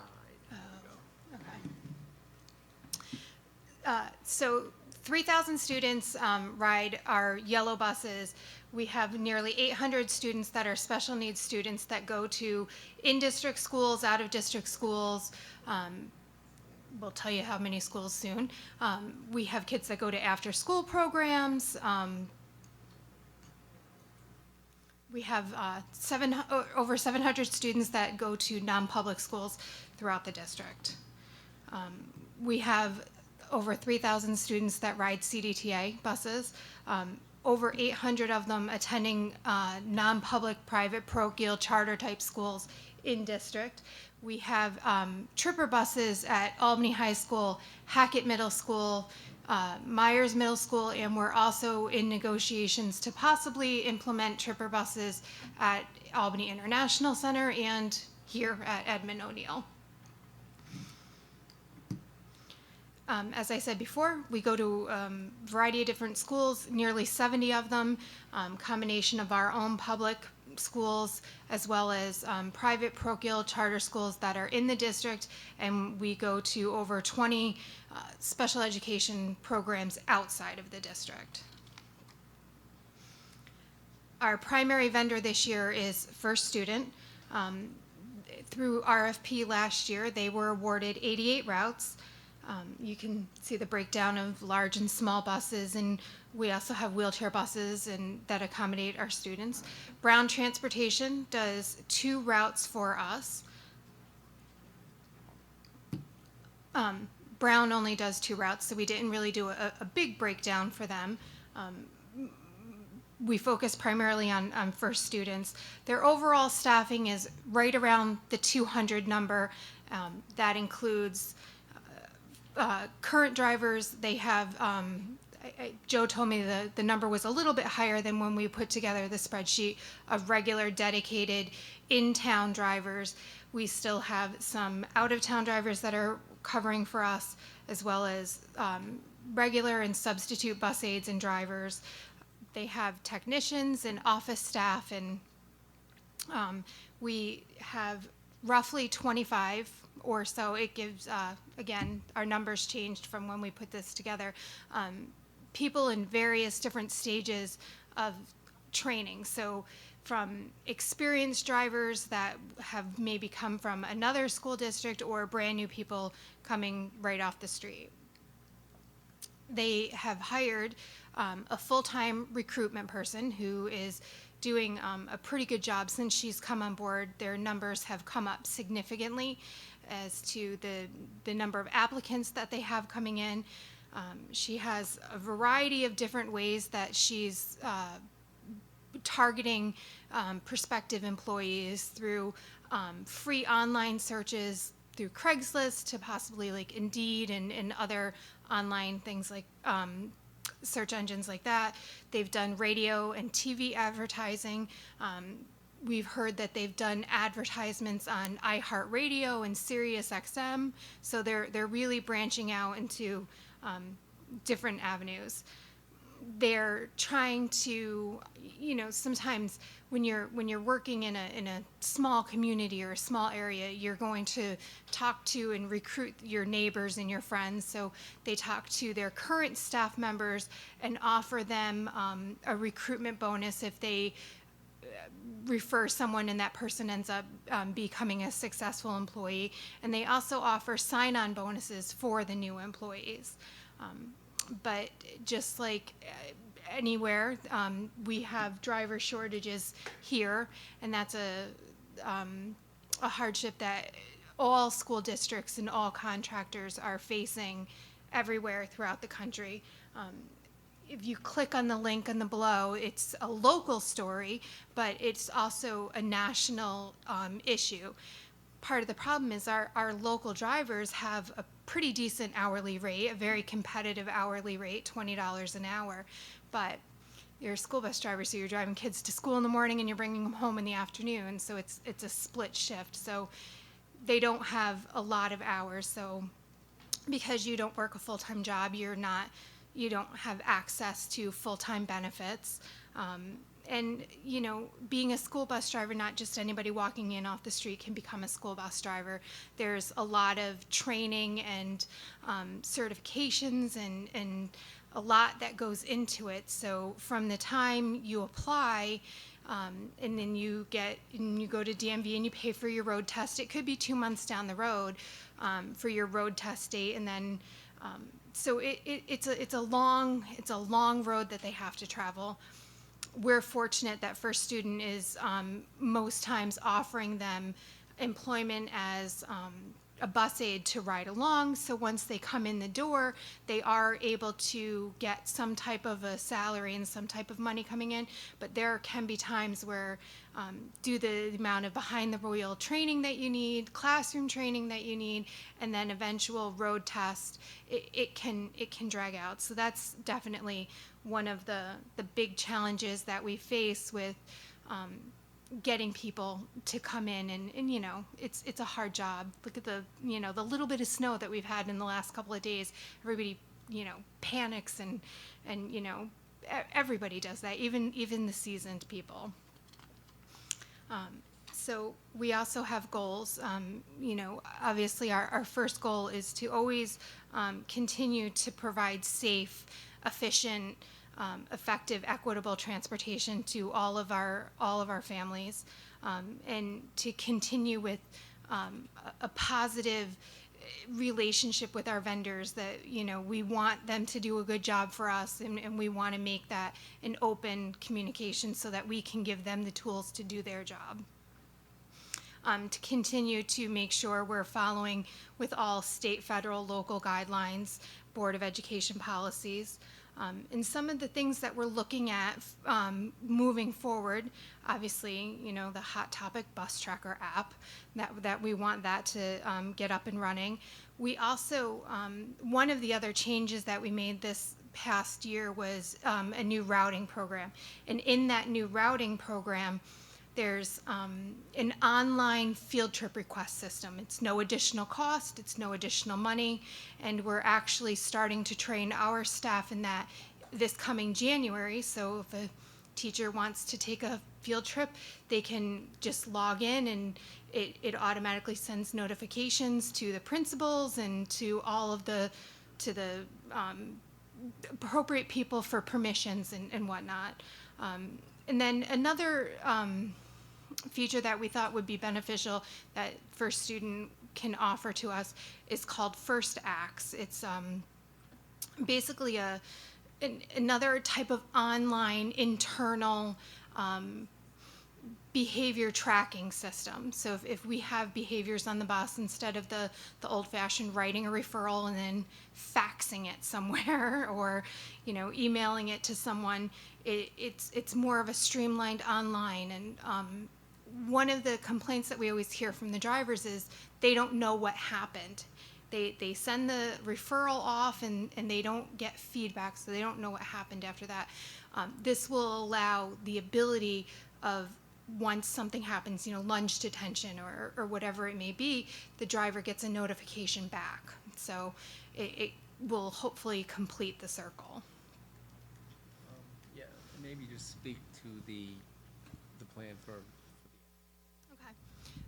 So we've gone back and forth a lot about when the app is going to be available. We are going to, by the first week of the new year, have principals on board at several select schools that we, test it out. They'll have a full principal dashboard, so it will show all of their buses for that particular school. So Toast, for example, Miss Brown will be able to go in at any point in time and see where all of her buses are going to be. And then she'll be able to see where all of her students are going to be on those buses. And then the notifications will come in after that she'll say, okay, well, Denise just got dropped off. And so we'll start it off with a couple of schools. And then once those schools and the principal's dashboard are up and working, then we'll let the parents of those schools get it so that we can see really that it's going to work the way that we want it to before it's completely rolled out to everybody. And so First Student has had the app for, I believe, maybe 2 years. So, but it's still in its development stage. It's growing each year. So we're, I guess, maybe in the beta stage with that. So by the first week in January, we'll at least have it out to some of our schools.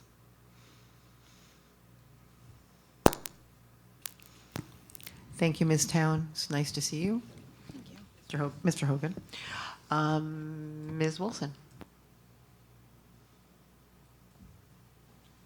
Thank you. I have an actual question, but I just wanted the definition of the word tripper buses first.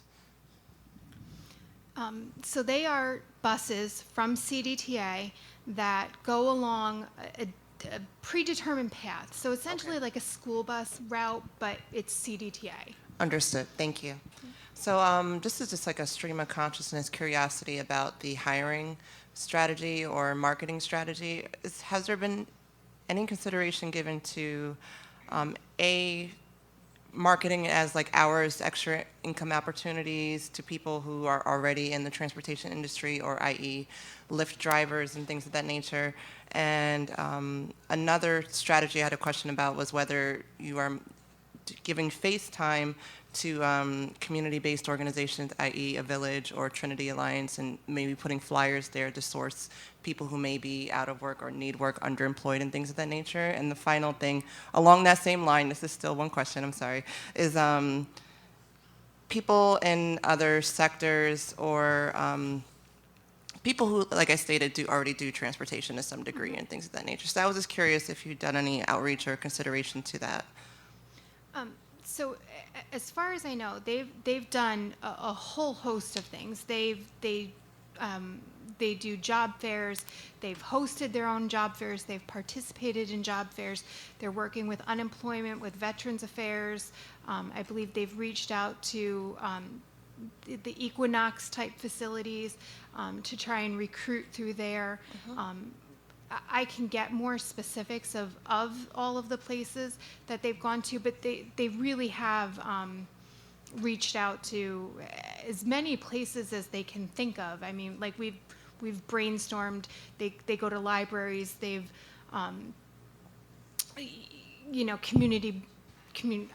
community bulletin boards, and so I do believe that they have tried, and they're, like I said, once they've gotten their recruiter in, it's been a vast improvement from what we had before. I mean, one thing now that you mentioned that we can do, we've been building a lot of alliances with other groups with the city and the county through the MWBE development initiative for the new high school. So just saying that makes me think we can take a look at that and share with them some of those agencies that we've been in contact with. And also what we can do is, Ms. Wilson has ideas, or others do, that, no, I meant, send them in. All right. I think if there's places in the community that we, as interfacing with the community, find that there are people who might be suited for that and we're not sure, just send them in. And you're welcome, even though you broke it into 3, to ask another question if you want before I move on to Dr. Chatur.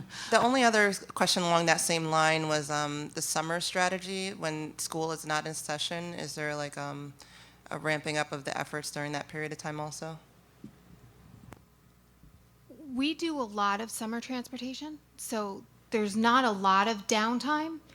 The big recruitment time typically in school bus transportation is the spring, to get them ready and to get up and going. But we do a lot of summer, so they don't really have time off. Dr. Chatur. So, a specific question with regards to pickup and drop off. So, according to our policy, it says parents are responsible for the child's safety until the child boards the bus and once the child steps off the bus. So, does this mean that when the school bus is dropping off the child, there is a parent waiting to receive that child? Or does the child just get off the bus and go somewhere? It's kind of situational. If it's a special needs student, a very young child, we would see a parent.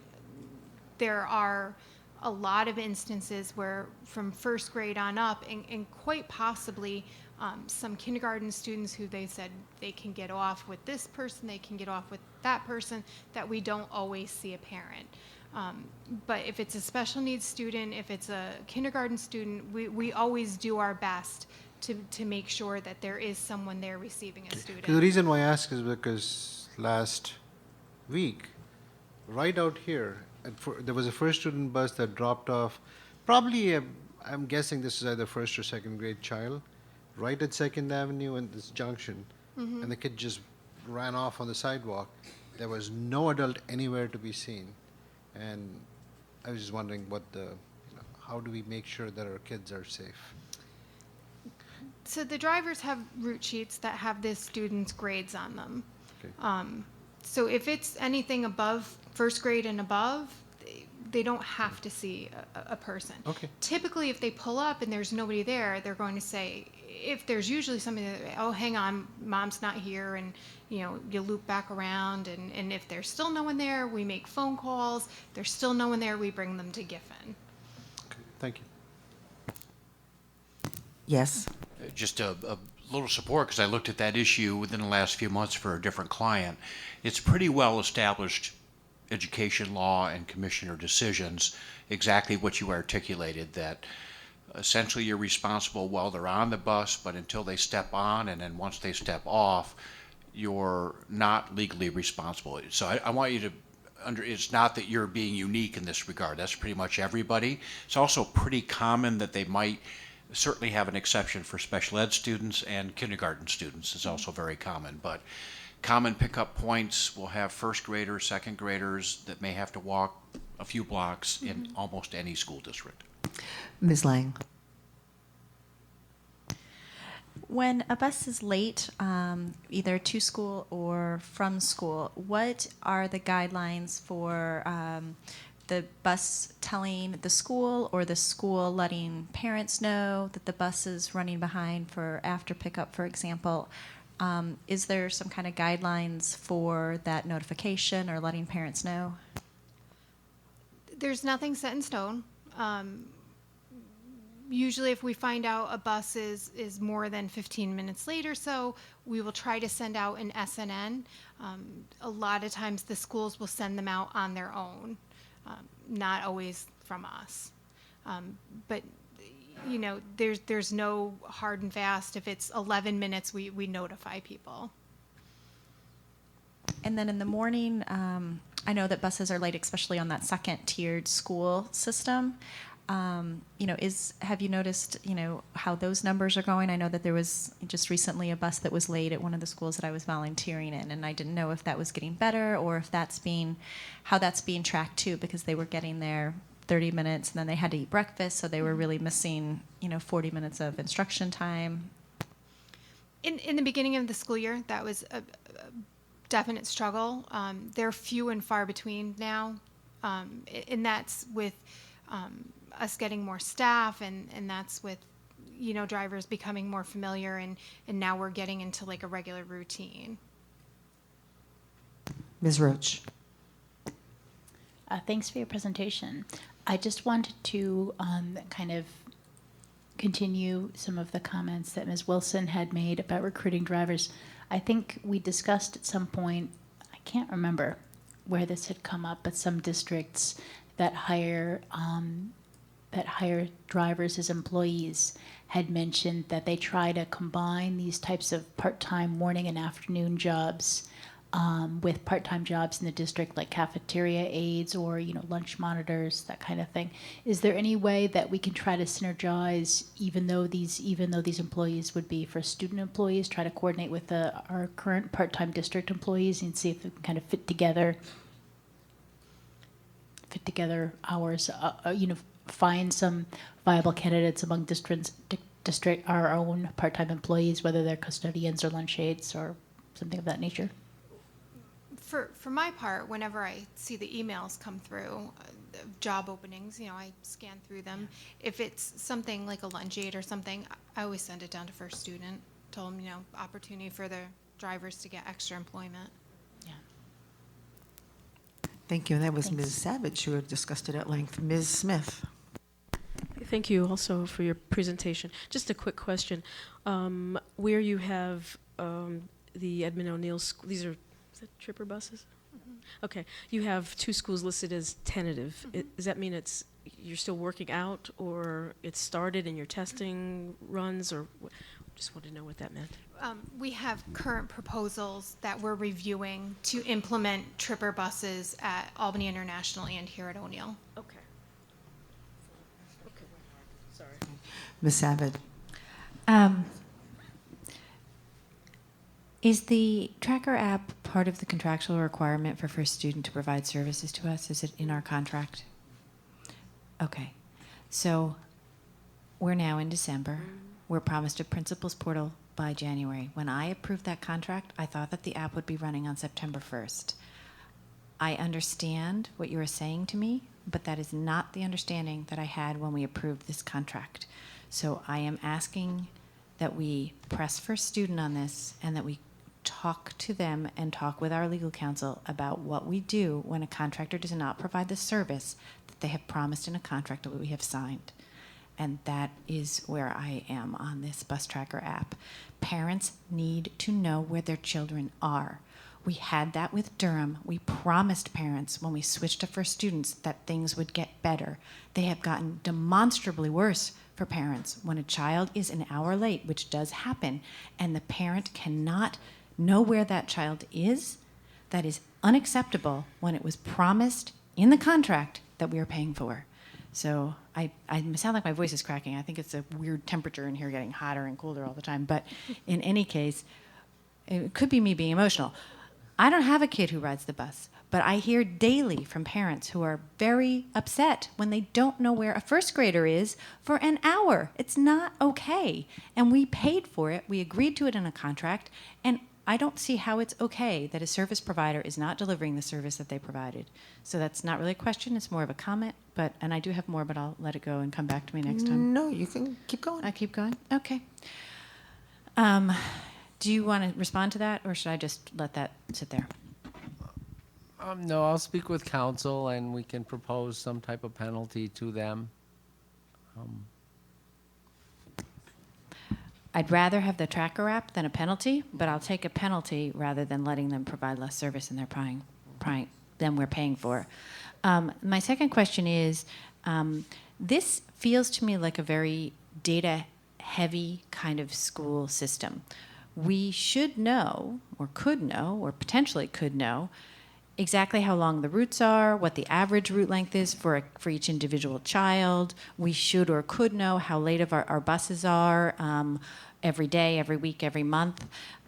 We could or should know what our turnover rate is for staff. Those kinds of numbers feel to me like they should be relatively easy to produce and would give us a real picture of how we're doing on transportation. Now, this board has been encouraged through every training that we've been at to use data to provide, to guide our governance decisions. And this always feels to me like kind of a black hole. It's like, this is something that we should have data on. Are we getting better at it, or are we getting worse at it? There's measurables that we should or could have, and I don't believe we ever have gotten them. We always get this kind of level of, how many kids and those kinds of things, but not the metrics that I would imagine that you all would need in order to be putting forward the best service that we can to our kids. So I'm wondering, number one, are you getting measurables that just aren't coming to us because they're not really governance level?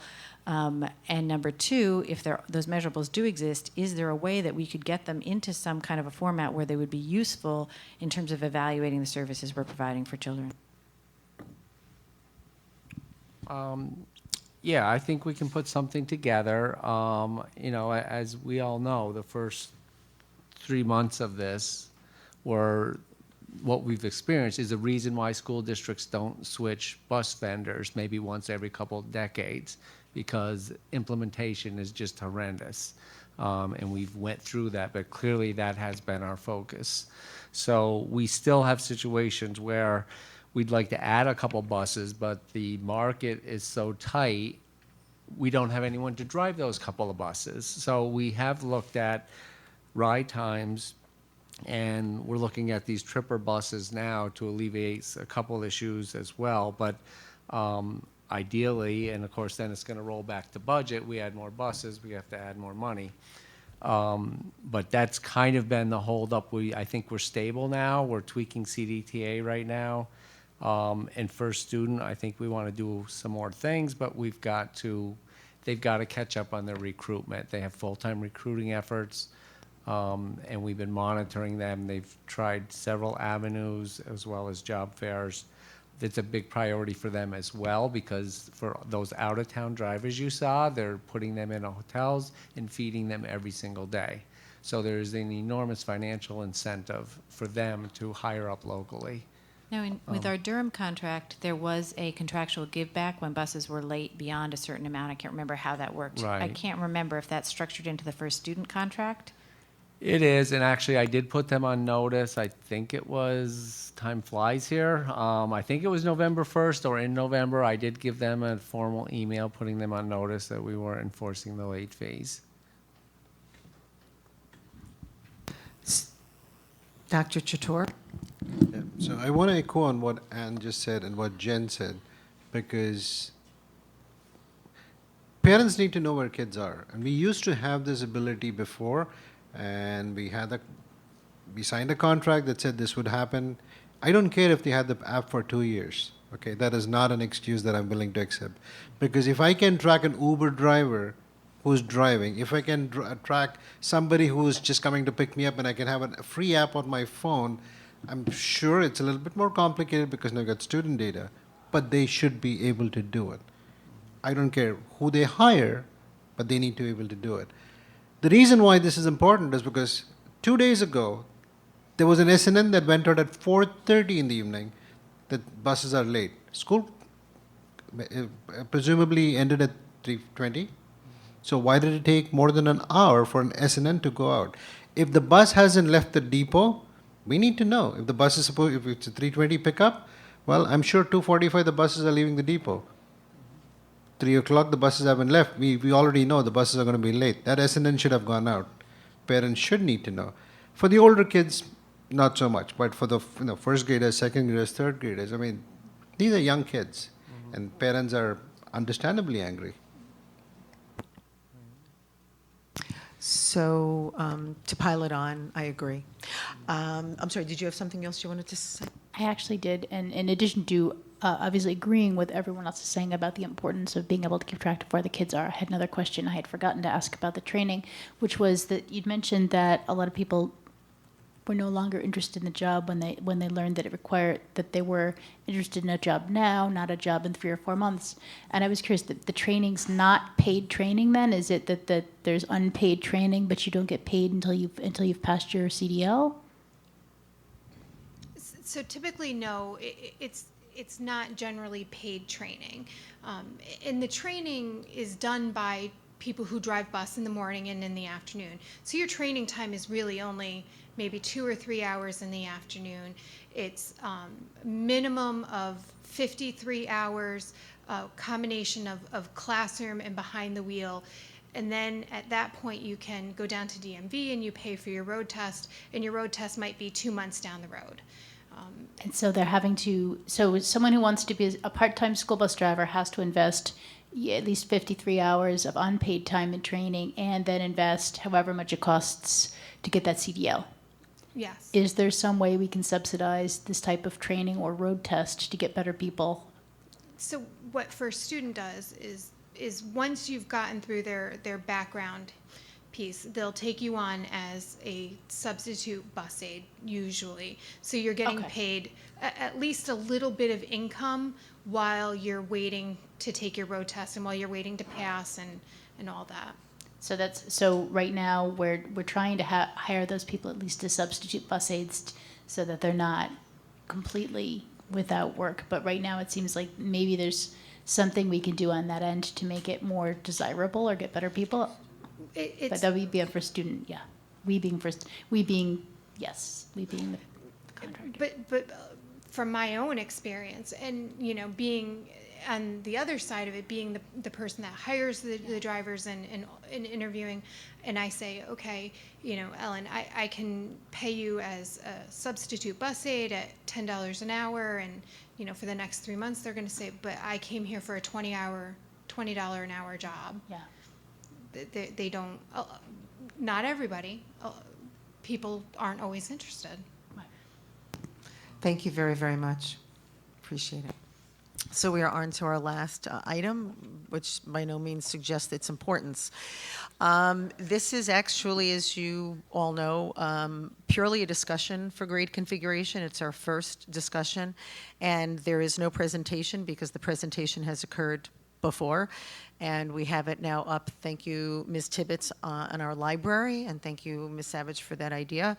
So we now have on board docs a full grade configuration set of updates from the time it all began.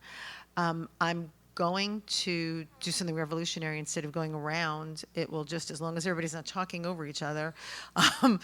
No, seriously, instead of like, oh, now Ms. Wilson, now we'll alternate, we'll go to Ms. Roach. Basically, this is what I hope is a discussion among ourselves. I know Jen has some issues, but she'll be back. So a discussion among ourselves about the, focused really on the last report that came out of the grade configuration committee, which was the recommendations of the two scenarios.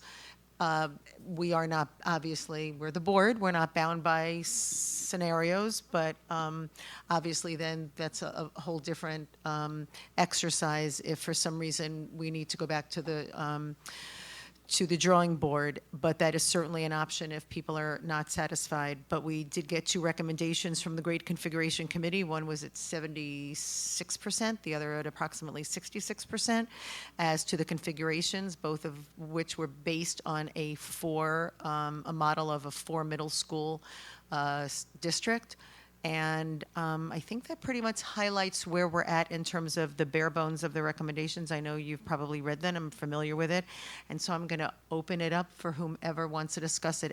But what I mean is it's anything from I'm good with the recommendation of the committee, not that I'm suggesting that has to be where we go, to I have concerns about this, or where will we, for example, if I like the first one, which was the top recommendation, what does that mean in terms of the international school, and what are the options? Some of the questions that will be asked tonight, or that might be part of the discussion, can be answered by our staff right now and continue to drive the conversation.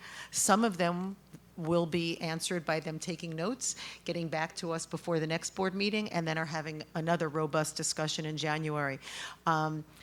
We have talked an agenda about having a vote as early as the end of January, the last meeting in January, first meeting in February, but the board will drive that, meaning if it's more time that's needed and more things to look at, that's what we will do. But we are now not enrollment. We are up to basically the citing of the middle schools, the number of the middle schools, citing of the middle schools, and then after that, and obviously as part of that, any questions that have to do with other things that need to be moved as a result. So it's one of those things where just raise your hand, and then you'll get to talk, and it doesn't matter how often or in what order. Let's not all jump. Ms. Wilson.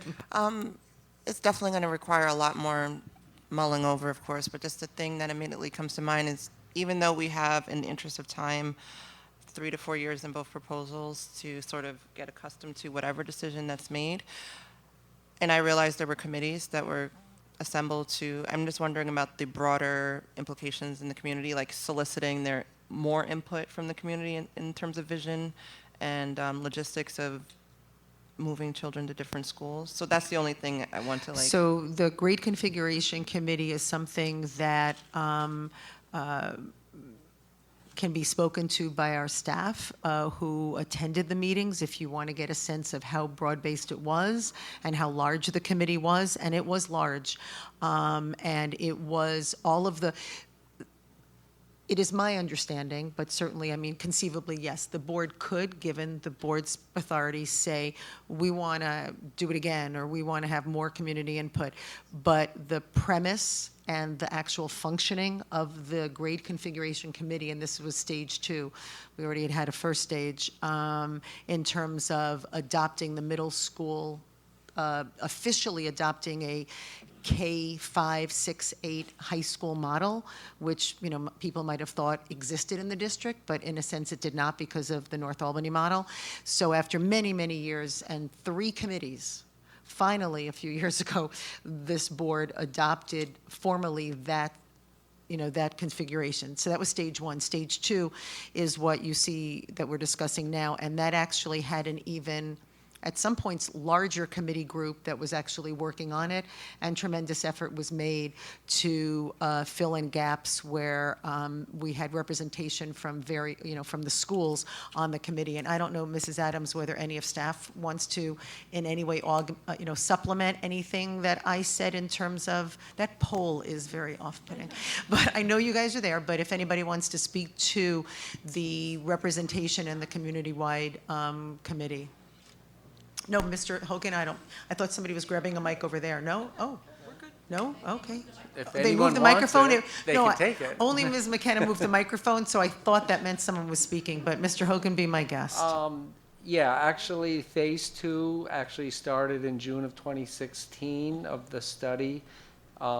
They met 10 times between September 2016 and June 2017. There were 25 people listed on the committee.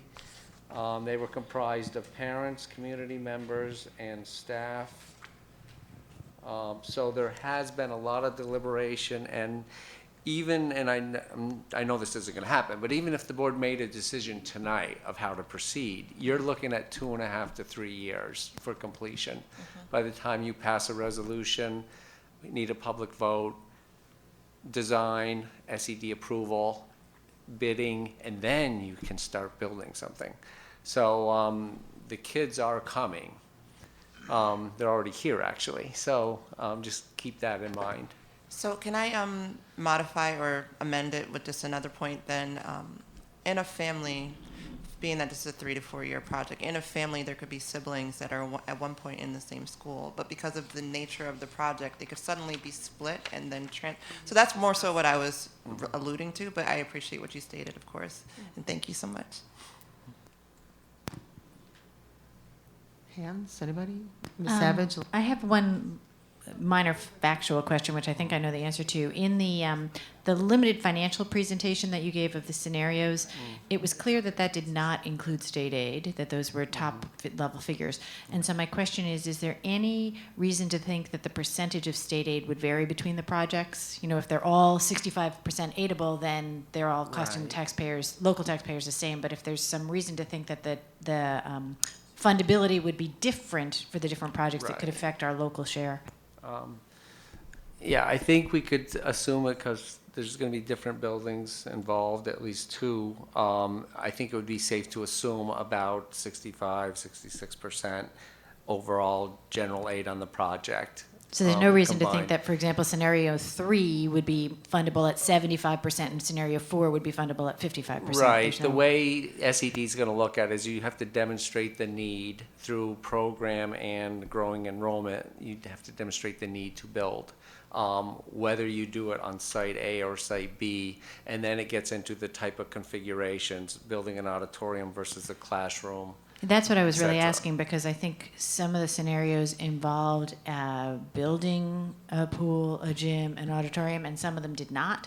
And so my assumption, based on my limited experience through the last couple of years, is that the ones that had only academic build out would be funded at a higher rate than those that had these secondary services built out. And that's what I'm trying to get a feel for. And Yeah. if you don't know the answer because you haven't gone to that level, that's fine to say we don't know yet. It's generally, yes, what you're saying, there's higher aids for classroom versus general shared areas, but really to get a real answer, you've actually got to have a concept, and an architect has to go have a conversation with SED based on that concept. And obviously, we don't want to spend the architecture fees to do a concept for ideas that are not ultimately going to become part of the conversation, but it is something that influences. And can I ask another question, and then I'll go on?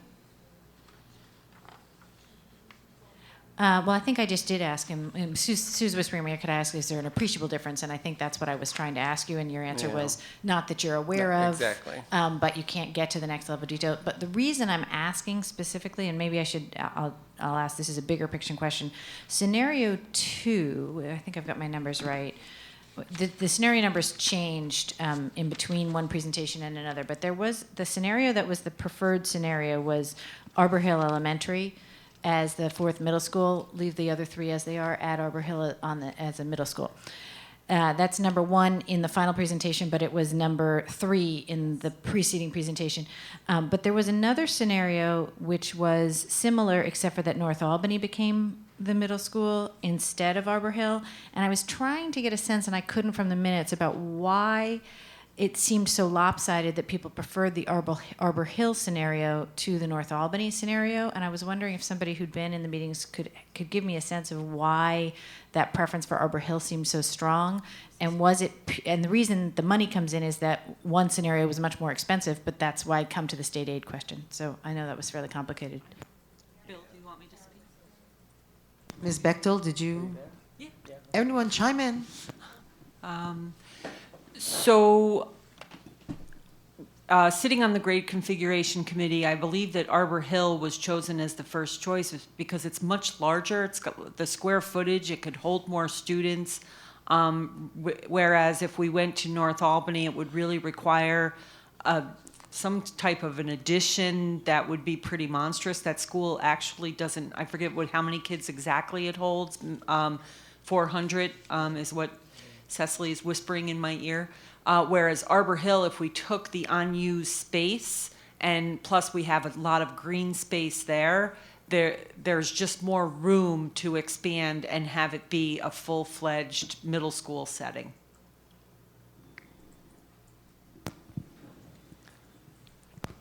Dr. Chator? North Albany, and on top of being small, I think the spool and some of the facilities are shared with the Y right now. That was the other discussion, which we don't know if we don't own that land. So. Ms. Lang? So the North Albany, I understand why it was picked for all of the reasons, I guess, that it was picked. And we have, what? I'm not, oh my gosh, Arbor Hill. Yeah, I do. It's Arbor Hill Elementary. And I know that we're not at the feeder patterns and all of that, so I won't ask any questions on it.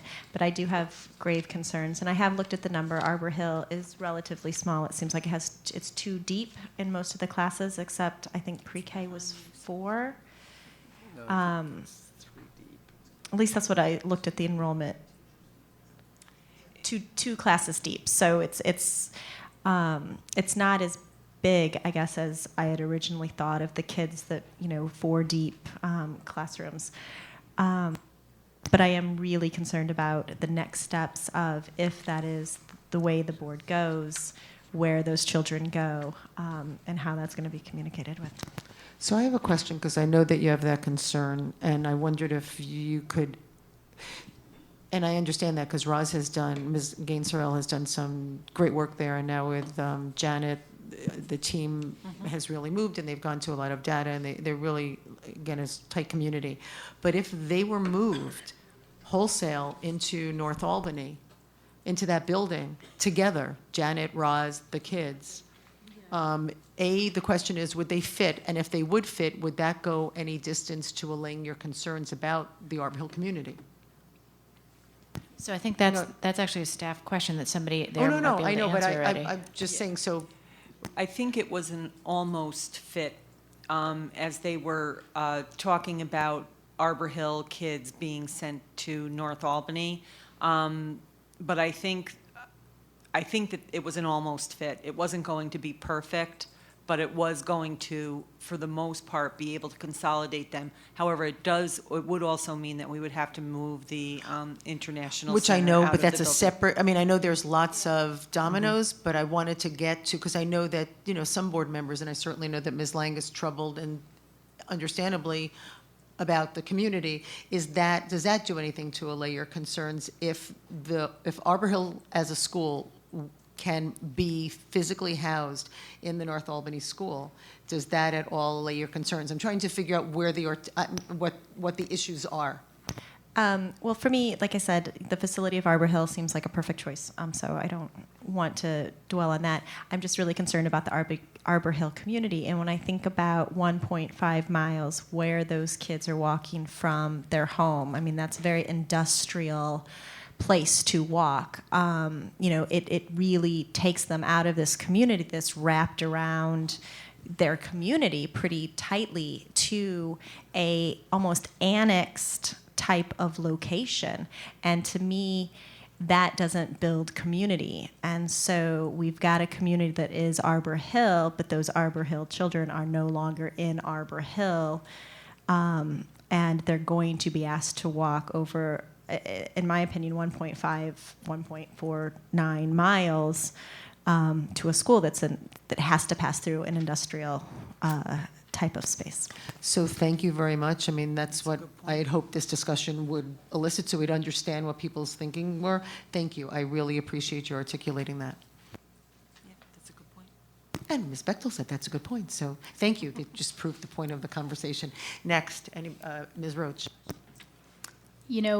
I share some of Ms. Lang's concerns about the Arbor Hill community with the school, but I don't think reading through the 4 or 5 options they chose and looking over the pros and cons of each one, I just don't see that there's a better option out there unless we had a brand new space to build from. And I don't mean one on New Carner Road. So, but no, I mean, unless we had a brand new place to build from scratch, I think Arbor Hill represents the best place that we can put that middle school to provide for the equity within the community. And it is a trade-off between taking an elementary school out of a community but then putting a middle school in it. But I think, as with many other choices, we have to make certain compromises. But I think that I really respect the work that the grade configuration committee did. I think we had as complete as complete and diverse of representation as I've seen on other committees since I've been involved with the district, and they really did some very thoughtful work. And I trust, although as a board we don't have to go with their recommendation, I concur. Ultimately, I do concur with it. Can I ask a question following up on the walking issue, which is, we're back full circle to transportation. So can we get information for purposes of our next discussion about, and again, it's a snapshot in time because the students in 3 years aren't the students there now, but again, it's sort of like the cost question that Ann asked. Is there any way to understand the catchment at Arbor Hill, even if we use a snapshot now, project that out in time, just for purposes of getting a sense of it as to that being what would be there in 3 years, let's say if we were moving them, and then get an understanding of what transportation costs are associated with that. And I know we're back again to the statute, regulations, and the limited, the limitation without a referendum as to transportation. But I would just like to know, because again, that may ultimately be what we decide to do, but it would be helpful to know what the impact is on, 300 and, where are we up to, 385? I'm guessing at 400. I forget how large Arbor Hill now is, but I know we're under capacity. Arbor Hill is 374. Oh, I was close, 385, not bad. So there you go. So if we could just get some sort of sense without doing I'm not looking to have an enormous task assigned, but just an idea. I'm just trying to flush this out. I'm wondering if we're really looking at what would be the walker range from that school, and then how many kids kind of populate that walking range now? Yes. Yeah, I think that would be like a dot on the map, just Yeah. a GPS, a geolocation of every kid's home address on the map, so we can see how many kids this is a real problem for. How many kids are walking to Arbor Hill now, right from the tight Arbor Hill community, who will then be either needing to bus or walk that not very nice walk. And Jen and I were just sort of sidebarring about the question of how many children. Skylar on the gradation report says that the building capacity is only 300. Is it really that small? Is Skylar really only 300? The building capacity, not because of our modified we're not program there, but is Skylar, because that would be a more pleasant walk to get to Skylar from the Arbor Hill community, but,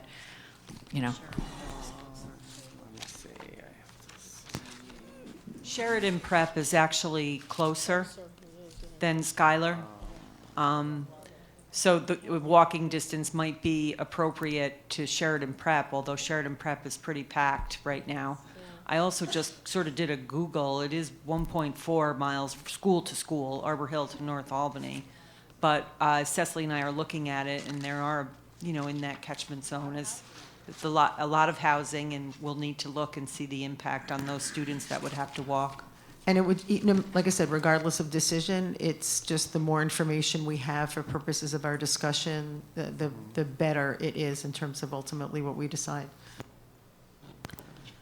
I'm still not, and I understand people are saying I do respect the work of the Grade Configuration Committee. I love the green space around Arbor Hill, but because of Arbor Hill's tight connection to the Arbor Hill community, that seems so appropriate for a neighborhood elementary school rather than a regional middle school. I keep coming back to the question of that North Albany as the potential fourth middle school, even though that was only, depending on how you look at how they voted, the first or second choice, or the second or third choice of the Grade Configuration Committee. I realize that there's a potentially expense involved. I don't understand really the difference in the expense, but the green space issue is real there, right? Like there's just no fields. So that's a significant problem for North Albany. But I feel like it's a better location. If we know that the middle school is not going to be a neighborhood school no matter what, because we want to have our students distributed by their performance of their elementary school, if that we are going to accept that recommendation, then it feels to me like a school that's a little farther out, like North Albany is a better choice than the tight-in elementary school, which is a neighborhood school in the neighborhood. Well, I think the thing to remember is that we're not talking about two recommendations where one was 76 and the other was 46. I mean, there's a difference between the recommendations, but I don't consider the differences to be huge. And Mr. Hogan. Well, it's important to understand how the survey was taken. Yes. When they said you can choose any option you want, 76 chose number one. Then we said, well, if number one didn't exist, then a high of 70-some%, their first choice would be option two. But the option that was chosen as the second choice was not what I'm saying, which is keep our 3 middle school and add North Albany. It was Myers Hackett Arbor Hill in North Albany. That was the second choice. After they eliminated the first choice, the second choice was Myers Hackett Arbor Hill in North Albany. The one that I'm keep coming back to, which I'm having a hard time letting go of, was the one that was the second choice of the people who did not choose Arbor Hill. Right, when all of the scenarios were available to people, what came in second was Myers Hackett, 50 North Lark, and North Albany. But then when they eliminated the Arbor Hill choice one, then instead of picking that, which seems like it would have been picked because that was the second choice when everybody was voting, instead they went to the Myers Hackett Arbor Hill in North Albany. So it's very strange. So just so you know, that's what I've been responding to, and my error, because I have never liked the idea of those two being middle schools well, they're not side by side, but I have not, my favorite is not to have Arbor Hill and North Albany as middle schools. So I've always been responding this evening for the last, 20 minutes to what in fact is the one you've been. That's been my second choice, not because the other one's my first, but when I've been talking about 1 and 2, 2 has always been Arbor Hill staying as an elementary school and North Albany becoming the middle school for the very reasons that you've articulated. I don't know, I don't have a vote or opinion now on which one, but I'm saying it's never been the combination of the two of them side by side as middle schools. I'm still not sure, quite honestly, how that is really a good choice. I think I'm confused. I think we all maybe probably understand what that first choice that was presented to us was, but I think I am also not understanding what that second choice is, and I'm looking through the various scenarios from the May 22nd report and trying to figure out which is the one that we're talking about. And someone try to explain? Yeah, go ahead. No, I was just asking if you could explain. Can I explain? Yeah, I What's absolutely can. your 'Cause thought I had, of what's I your had thought to of what line you them up want, right though? next to each other. So, in the May thing that was not presented to us, Right. the three choices, the three choices that rose to the top for the committee were scenario 3, which was Myers, Hackett, 50 North Lark, and North Albany. Scenario 4, Myers, Hackett, 50 North Lark, and Arbor Hill. And scenario 5, Myers, Hackett, Arbor Hill, and North Albany. So everybody with me so far? 3, 4, and 5. 3, 4, and 5. So then it says in those minutes, it was then recommended that scenarios 3, 4, and 5 all be presented to the board along with the amount of support the committee expressed for each. That's what reads in the minutes from May. But in fact, somewhere between the May minutes and the presentation to the board, they chose not to provide 3 choices. They provide only 2 choices. And those 2 were what had been scenario 4 became number 1, Myers, Hackett, 50 North Lark, and Arbor Hill. What had been scenario 5, and I know I'm going too fast. Am I going too fast? Sorry. Became number 2, Myers, Hackett, Arbor Hill, and North Albany. And the choice that was dropped from the presentation and was not presented to the board in the final presentation had been scenario 3, Myers, Hackett, 50 North Lark, and North Albany. And number 3 was the one number 3, the Myers, Hackett, 50 North Lark, and North Albany Academy is the one that you're saying. I would like you to feel keep. has potential I would that like you'd to keep that on the continue to- table, Okay. and I would like to keep ask the very first question I asked, which I would like to keep asking a few more times is, in the first vote, and Karen wants to answer, but I'm just going to restate my understanding of how the voting happened. When they voted with 5 scenarios, scenario 4, which ultimately became scenario 1, got 76% of the vote or something, 13 votes. The second vote getter was scenario 3, which was the one that they ultimately did not present to the board. And the only reason scenario 5 got in there was because they did this method of voting where they eliminated option 1 and said everybody vote as if option 1 didn't exist, or what was then scenario 4 didn't exist. And that's when scenario 5 rose over scenario 3. So I know that that's a lot of numbers and confusing, but that, to me, I just need to understand philosophically, not like cost-wise, why the committee leaned towards Arbor Hill rather than North Albany, because it might not be convincing. So one of the things that I'm sorry, what's up? I just was going to jump in and say the one that was eliminated because there wasn't enough seats for kids. North Albany only has 375 listed in this scenario, and we've been looking for a middle, and I still understand and like conceptually, I know there's not enough seats, so that's why, it's called, when we look at it in terms of building for growth, the problem is that we'd be spending a lot of money that's necessary to create a middle school at North Albany where its capacity is listed at 375. It's described as a small middle school, and the point to go through, so we have to ask ourselves as we're going through this, demographics being what they are, going to referendum to the community, even if we think that we like that better than Arbor Hill, let's say hypothetically, we then go with a school that we know is not going to provide us with enough seats, and we're still asking the community for a large, expensive referendum to do it. knowing ahead of time that we're really doing another one of those, is it really planning sufficiently for the future? I'm not saying it's a no or a yes. I'm just saying and I still like that scenario, just don't get me wrong. I like it better than scenario 2 in the final recommendations. But I would ask the question, what do we have to do, if anything, at that school, North Albany, to make it a 500-seat school, not a 375 school? Because 375, as a fiduciary to the taxpayers, I don't know how I can do that knowing our demographics, because it doesn't fix the problem and it kind of kicks a 100 can down the road. So the question then becomes, is that scenario, Bill, does that envision no growth, no extension? Are those dollars and cents based on a reconfiguration within the existing walls? Where'd the 375 come from? It's in the final scenarios document. I see that. If you pull up on board docs in your features in the thing, I can help you find it. But they do identify everything.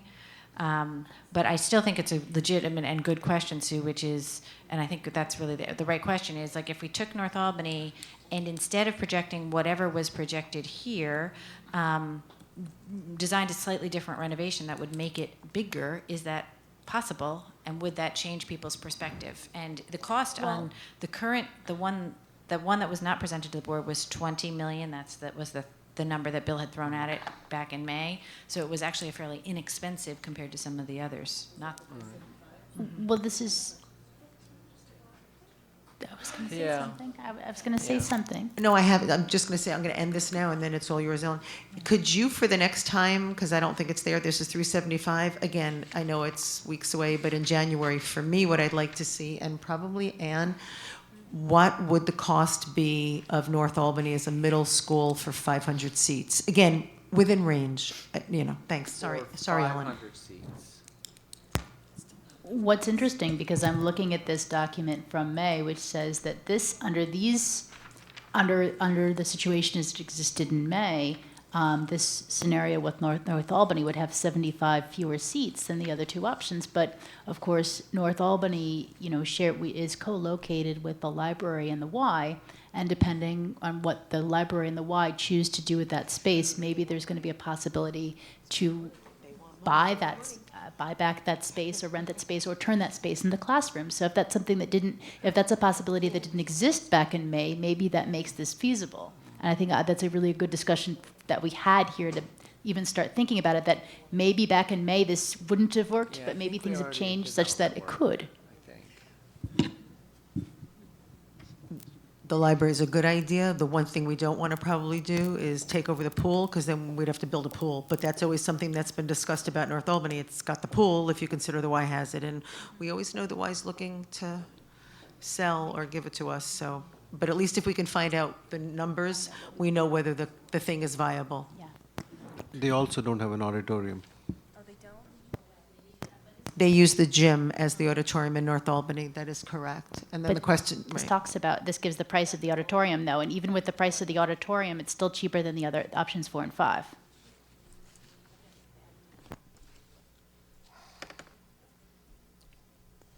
Anything, again, not to shortcut Ms. Wilson. It's not a comment or a question, just maybe the synopsis of what these points and maybe some charts and things of that nature. So it sounds like what might be helpful for next time would be, in addition to the dollars and cents workup, Tabitha, is also maybe getting in, because we have the other documents we're pulling from, maybe we get a document, if we can have it just created, of the first recommendation and second recommendation, and then add to that the one that Anne's been talking about that I've pulled up as well, which was back from 2016, 2017, that scenario that has, it's number 3, and it's the 522 scenario final PDF. And if we just, and we just use the one with the North Albany as the 4th middle school, and we add that, then at least we have those 3 things that we're looking at. We can still go into the library to look at other things, but it sounds like that's what everybody here is talking about as a means of trying to keep Arbor Hill as Arbor Hill. Again, we're not foreclosing anything, and I hope the takeaway, by the way, and I know Ms. Smith wants to say something, I hope the takeaway tonight is not that the board is decided we're not going with the recommendation of the grade configuration committee because we're not there yet and we're a long way off. But it's the first discussion, and it's the discussion that's setting in motion, making sure we have all of the data, all of the numbers, all of the ideas before we make so weighty a decision. Ms. Smith. Yeah, I did. I guess I just wanted to kind of get a new sense, and I know it's not what we were going to do tonight, a new sense of time frame. Are we too far? Yeah, when we would like to. So that we asked the superintendent and Bill to kind of give us some input, and I think they're comfortable with us having this discussion and having the discussion in January and even in February, knowing that we're basically, we talked about it, I think, in agenda that, we thought it might take a couple of months. It might take, 4 meetings, 5 meetings, or it could take 3 meetings, but that's what we're looking at. So I think the outside date is we're not looking to make this decision as late as June or May, but we're looking to maybe make this decision by spring. Spring being March 21st. Our spring, not the Las Vegas spring, not the January spring semester beginning, so. I just wanted, Madam President, members of the board, I just wanted to take a moment to try and make sure that I've captured through the discussion what our action items are. And so from this, we have 3 questions, basically. The first one, there are questions regarding how the Arbor Hill community will be accommodated when/if moved, and the Arbor Hill children will no longer be in a school in the Arbor Hill community, so the impact of that. Number 2, can we get information about the transportation cost of the proposed scenario? What would be the walker range and the number of students who walk now and will need either the walking or riding of the bus? So we're talking about a catchment zone. And then number 3, what do we need to do at North Albany to make it a middle school? Does it envision no growth, no configuration, growth, or configuration? What is the cost to accommodate 500 seats? And then you would like for us to prepare one consolidated document to have a side-by-side comparison from the 522 PDF. Just 2 corrections. The first part of what you said about North Albany, I think, is extra work you don't need to do. They've already done an analysis at the 375, so what we're looking for is to just take that and have it be the second part of what you said. In other words, you started out with is it growth, no growth? No growth, I think okay. that may be bigger than we need to do. We've got our demographic So take studies. that out. Right, because I think implicit and inherent in the grade configuration work was the understanding Right. that we did need about 500 to be comfortable. So that's already I been just didn't know done. if You you don't wanted need to us do to it. pull that back Just out. pull that out so that we're looking to see what that third scenario of North Albany as the 4th middle school, what it would take to make it 500, both the kind of work Okay. and cost. And then the last part, when you mentioned the side by side, I think there was something off on that. The You very said, last thing. You were Oh, saying about 522. It's not it's not just the 522. The very last grade configuration recommendations already have Mhm. those 2 scenarios. I know Tabitha wanted them side by side. Mhm. If you could then add to that the North Albany at the 500 numbers. Okay. Which that piece is at the 375 numbers and the 522. That's the only reason I mentioned the May 22nd date. Got it. But that's Ms. Savage. I just want to throw one more thing into the mix because I think we should we shouldn't fail to mention it.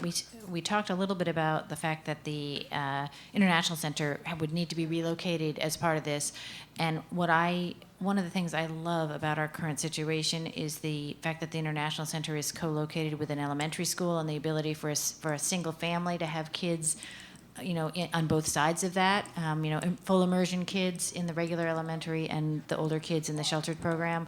I realize that we can't all have everything that we want all the time, but that to me is one of the magical things about the way that thing evolved, and I would hate to lose the magic if there's a way for us to keep it. So I was going to throw out an idea then. We have the Sunshine School. We know it's expensive as heck, but that's the building, and we've often talked, well, what about Albany International there? That's really close to Toast. So the question becomes, it's not far from, there are buildings that are near there that, so I'm not saying we need to work this up for the next time. It's just I'm throwing out, because Ann said it, that we do have buildings near one another, and if we get to that point, then maybe in a meeting or two, we're going to need to have that explored, but we're going to give the staff just one ticket for the next meeting. But yes, I thought of Toast them in a sort of sunshine, and if they're, we can then see, well, how far is Ash? I mean, we can try to figure stuff out, but so we're not going to conquer it all tonight and for the next meeting, but it's a good first step. So unless somebody has something else to say, we can move on. It's 10:17 to committee reports. Is that okay with everyone? All right, committee reports. Committee.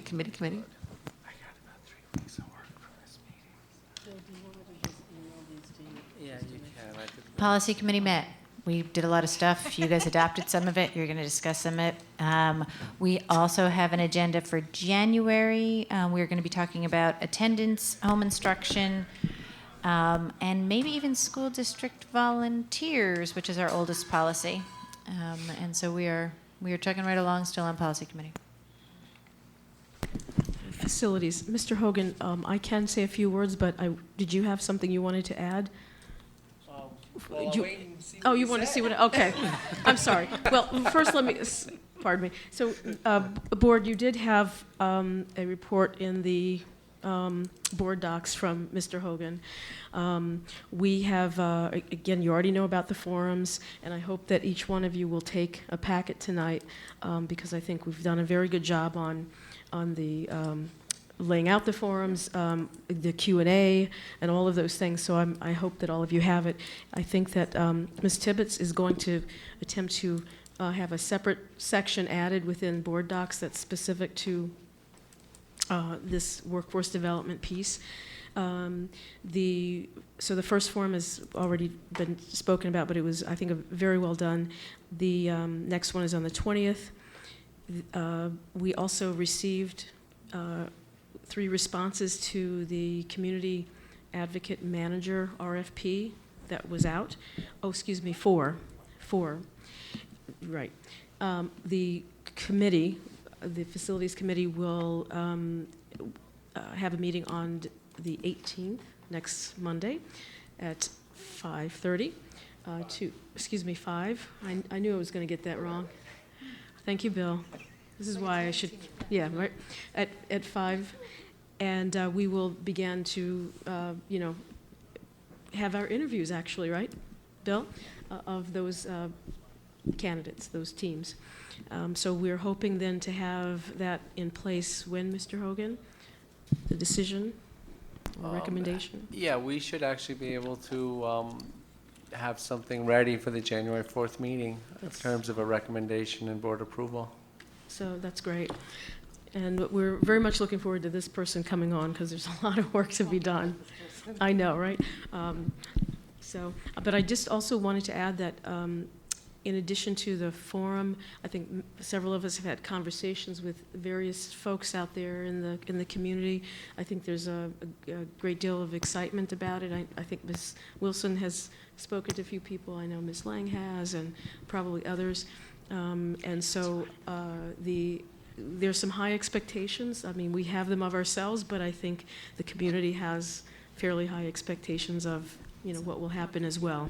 And so we'll have to, I think, coordinate this effort very well, document it very well, and we'll go from there. So thank you. And I just want to thank staff immensely, Superintendent, Mr. Hogan, Ben and Ron. Folks have been putting in a lot of work on this on the behalf of the board. So thank you very much. So,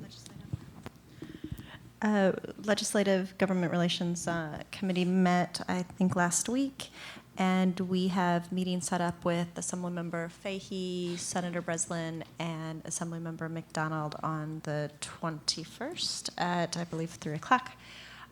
We're continuing with our agenda that we had set earlier, except I believe that we are adding a conversation about transportation, because transportation was spoke about at length during our policy meetings.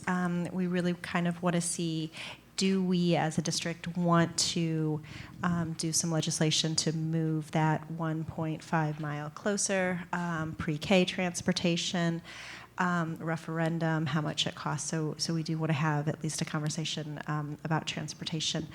And I still believe that we are still focusing on the pre-K, foundation aid. We did also add the retirement pension fund and our percentage going up. And what that's going to mean to our budget. Yeah, it's not good. Multiple zeros. We're also going to talk about that in length. If we do get much money, that's going to set us at zero because of that increase. Anything else? I think that's it. So we are prepared, and we do believe that the legislators and the senator will also come to one of our board meetings as it gets closer to budget like they did last year, and hopefully this conversation will set them up. And also we're able to tell them we did meet with Cuomo staff, so I think that's going to be a good one. So board discussion. So I will just quickly say two things, like really fast. So the first is that tomorrow I'll be hand delivering the red line cleanup on the May election legislation, which is 2502, I think it is, of the ed law. I want to thank Paula for working with me on that red line. I want to thank District Council and Mr. Lesko on the cover letter. So I'm going to walk it over. Spoke to Evan Schneider from Senator Breslin's office. We have done the most minimal of changes possible just to ensure that the Board of Elections at its own cost, which it will not want to do, and the Board of Education at its own cost will be running elections at the same time in the same places because there was a failure to go inadvertently to a section of 2502 and make it consistent with the change.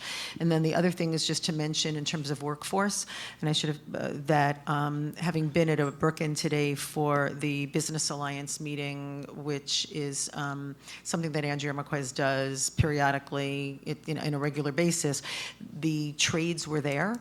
And that was actually very important because they said the very same things that we've been hearing at various meetings, public meetings, at forums, about them wanting to work with the district, them showing up at 7:30 in the morning. But I think they get up early anyway. To me, that was early. But 7:30 in the morning for a meeting at a Brooklyn and talking about some of the issues that some of our community or our students present, but wanting to work with our students, wanting to work with our community, and wanting to get a workforce developed and to have hand in doing that. So we are going to take them at their word, and we are going to hold their feet to the fire and make sure they do put our community work as they say they're going to do. But it's nice to see, somebody used synergy just a few minutes ago, and while I don't care for it, it's really the most apt word.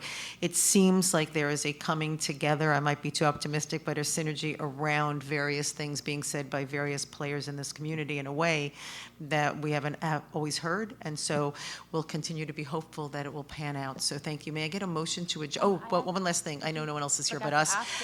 Oh, sorry, please. I think Jen did as well. Oh, Jen, sorry. Yeah. So I guess have a question. We had spoke about children in schools either getting signed out at the end of day or if they could be walkers and just be let out of school on their own. And I was wondering if and we looked at the policy and it was kind of vague. So I was wondering if that was across buildings or if some schools you have to sign your child out or some schools you can walk.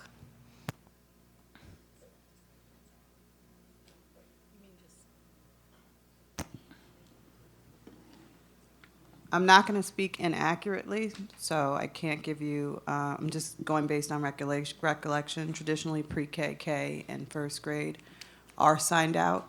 And typically what is done is there's a emergency form that parents are supposed to sign out so you know who's responsible for signing out that child. So it may be a fourth grader that's coming to sign out a kindergartner, but all the same, you're not releasing them. But it's something I'd have to look into. And I just wanted to say, in terms of other member items, I hadn't. It's on board docs. in the weekly update, but I had a chance to be part of the AVID convention last week as part of a board member panel, and it was really wonderful to be there with the administration and with staff and administration from North Albany and see their presentation on what they're doing in their building. I think it would be wonderful even if they were to come to the board at some point and show the board what they showed the people at the convention about what they're doing in their classrooms. It was fabulous, and we also were able to participate in a lot of great seminars, including one conducted by a middle school principal in a high poverty, low socioeconomic district whose middle school is 100% 100% IB and 100% AVID. So it's really some exciting stuff, and I was very glad to be a part of it. And thank you for bringing that up, Ellen, and sharing it. And I just want to tell you that I heard from someone who was there with you, won't say who, but she sits to your left, that we can be very appreciative of your going down to Florida to do this, because Mrs. Adams said that you rocked the panel that you were on. And so thank you for representing us, the board, the district, and for doing such a wonderful job there, being a member of the panel and representing the school district. So thank you. We made some good connections with other people there. So. No, but she's... if there's nothing else, I want to wish everybody a happy holiday, Merry Christmas, Happy New Year. We don't see each other again. Thank you for Hanukkah lights. And thanks, Ann. So may I get a motion to adjourn? Ms. Smith, seconded by Ms. Roach. All in favor? Awesome, thank you.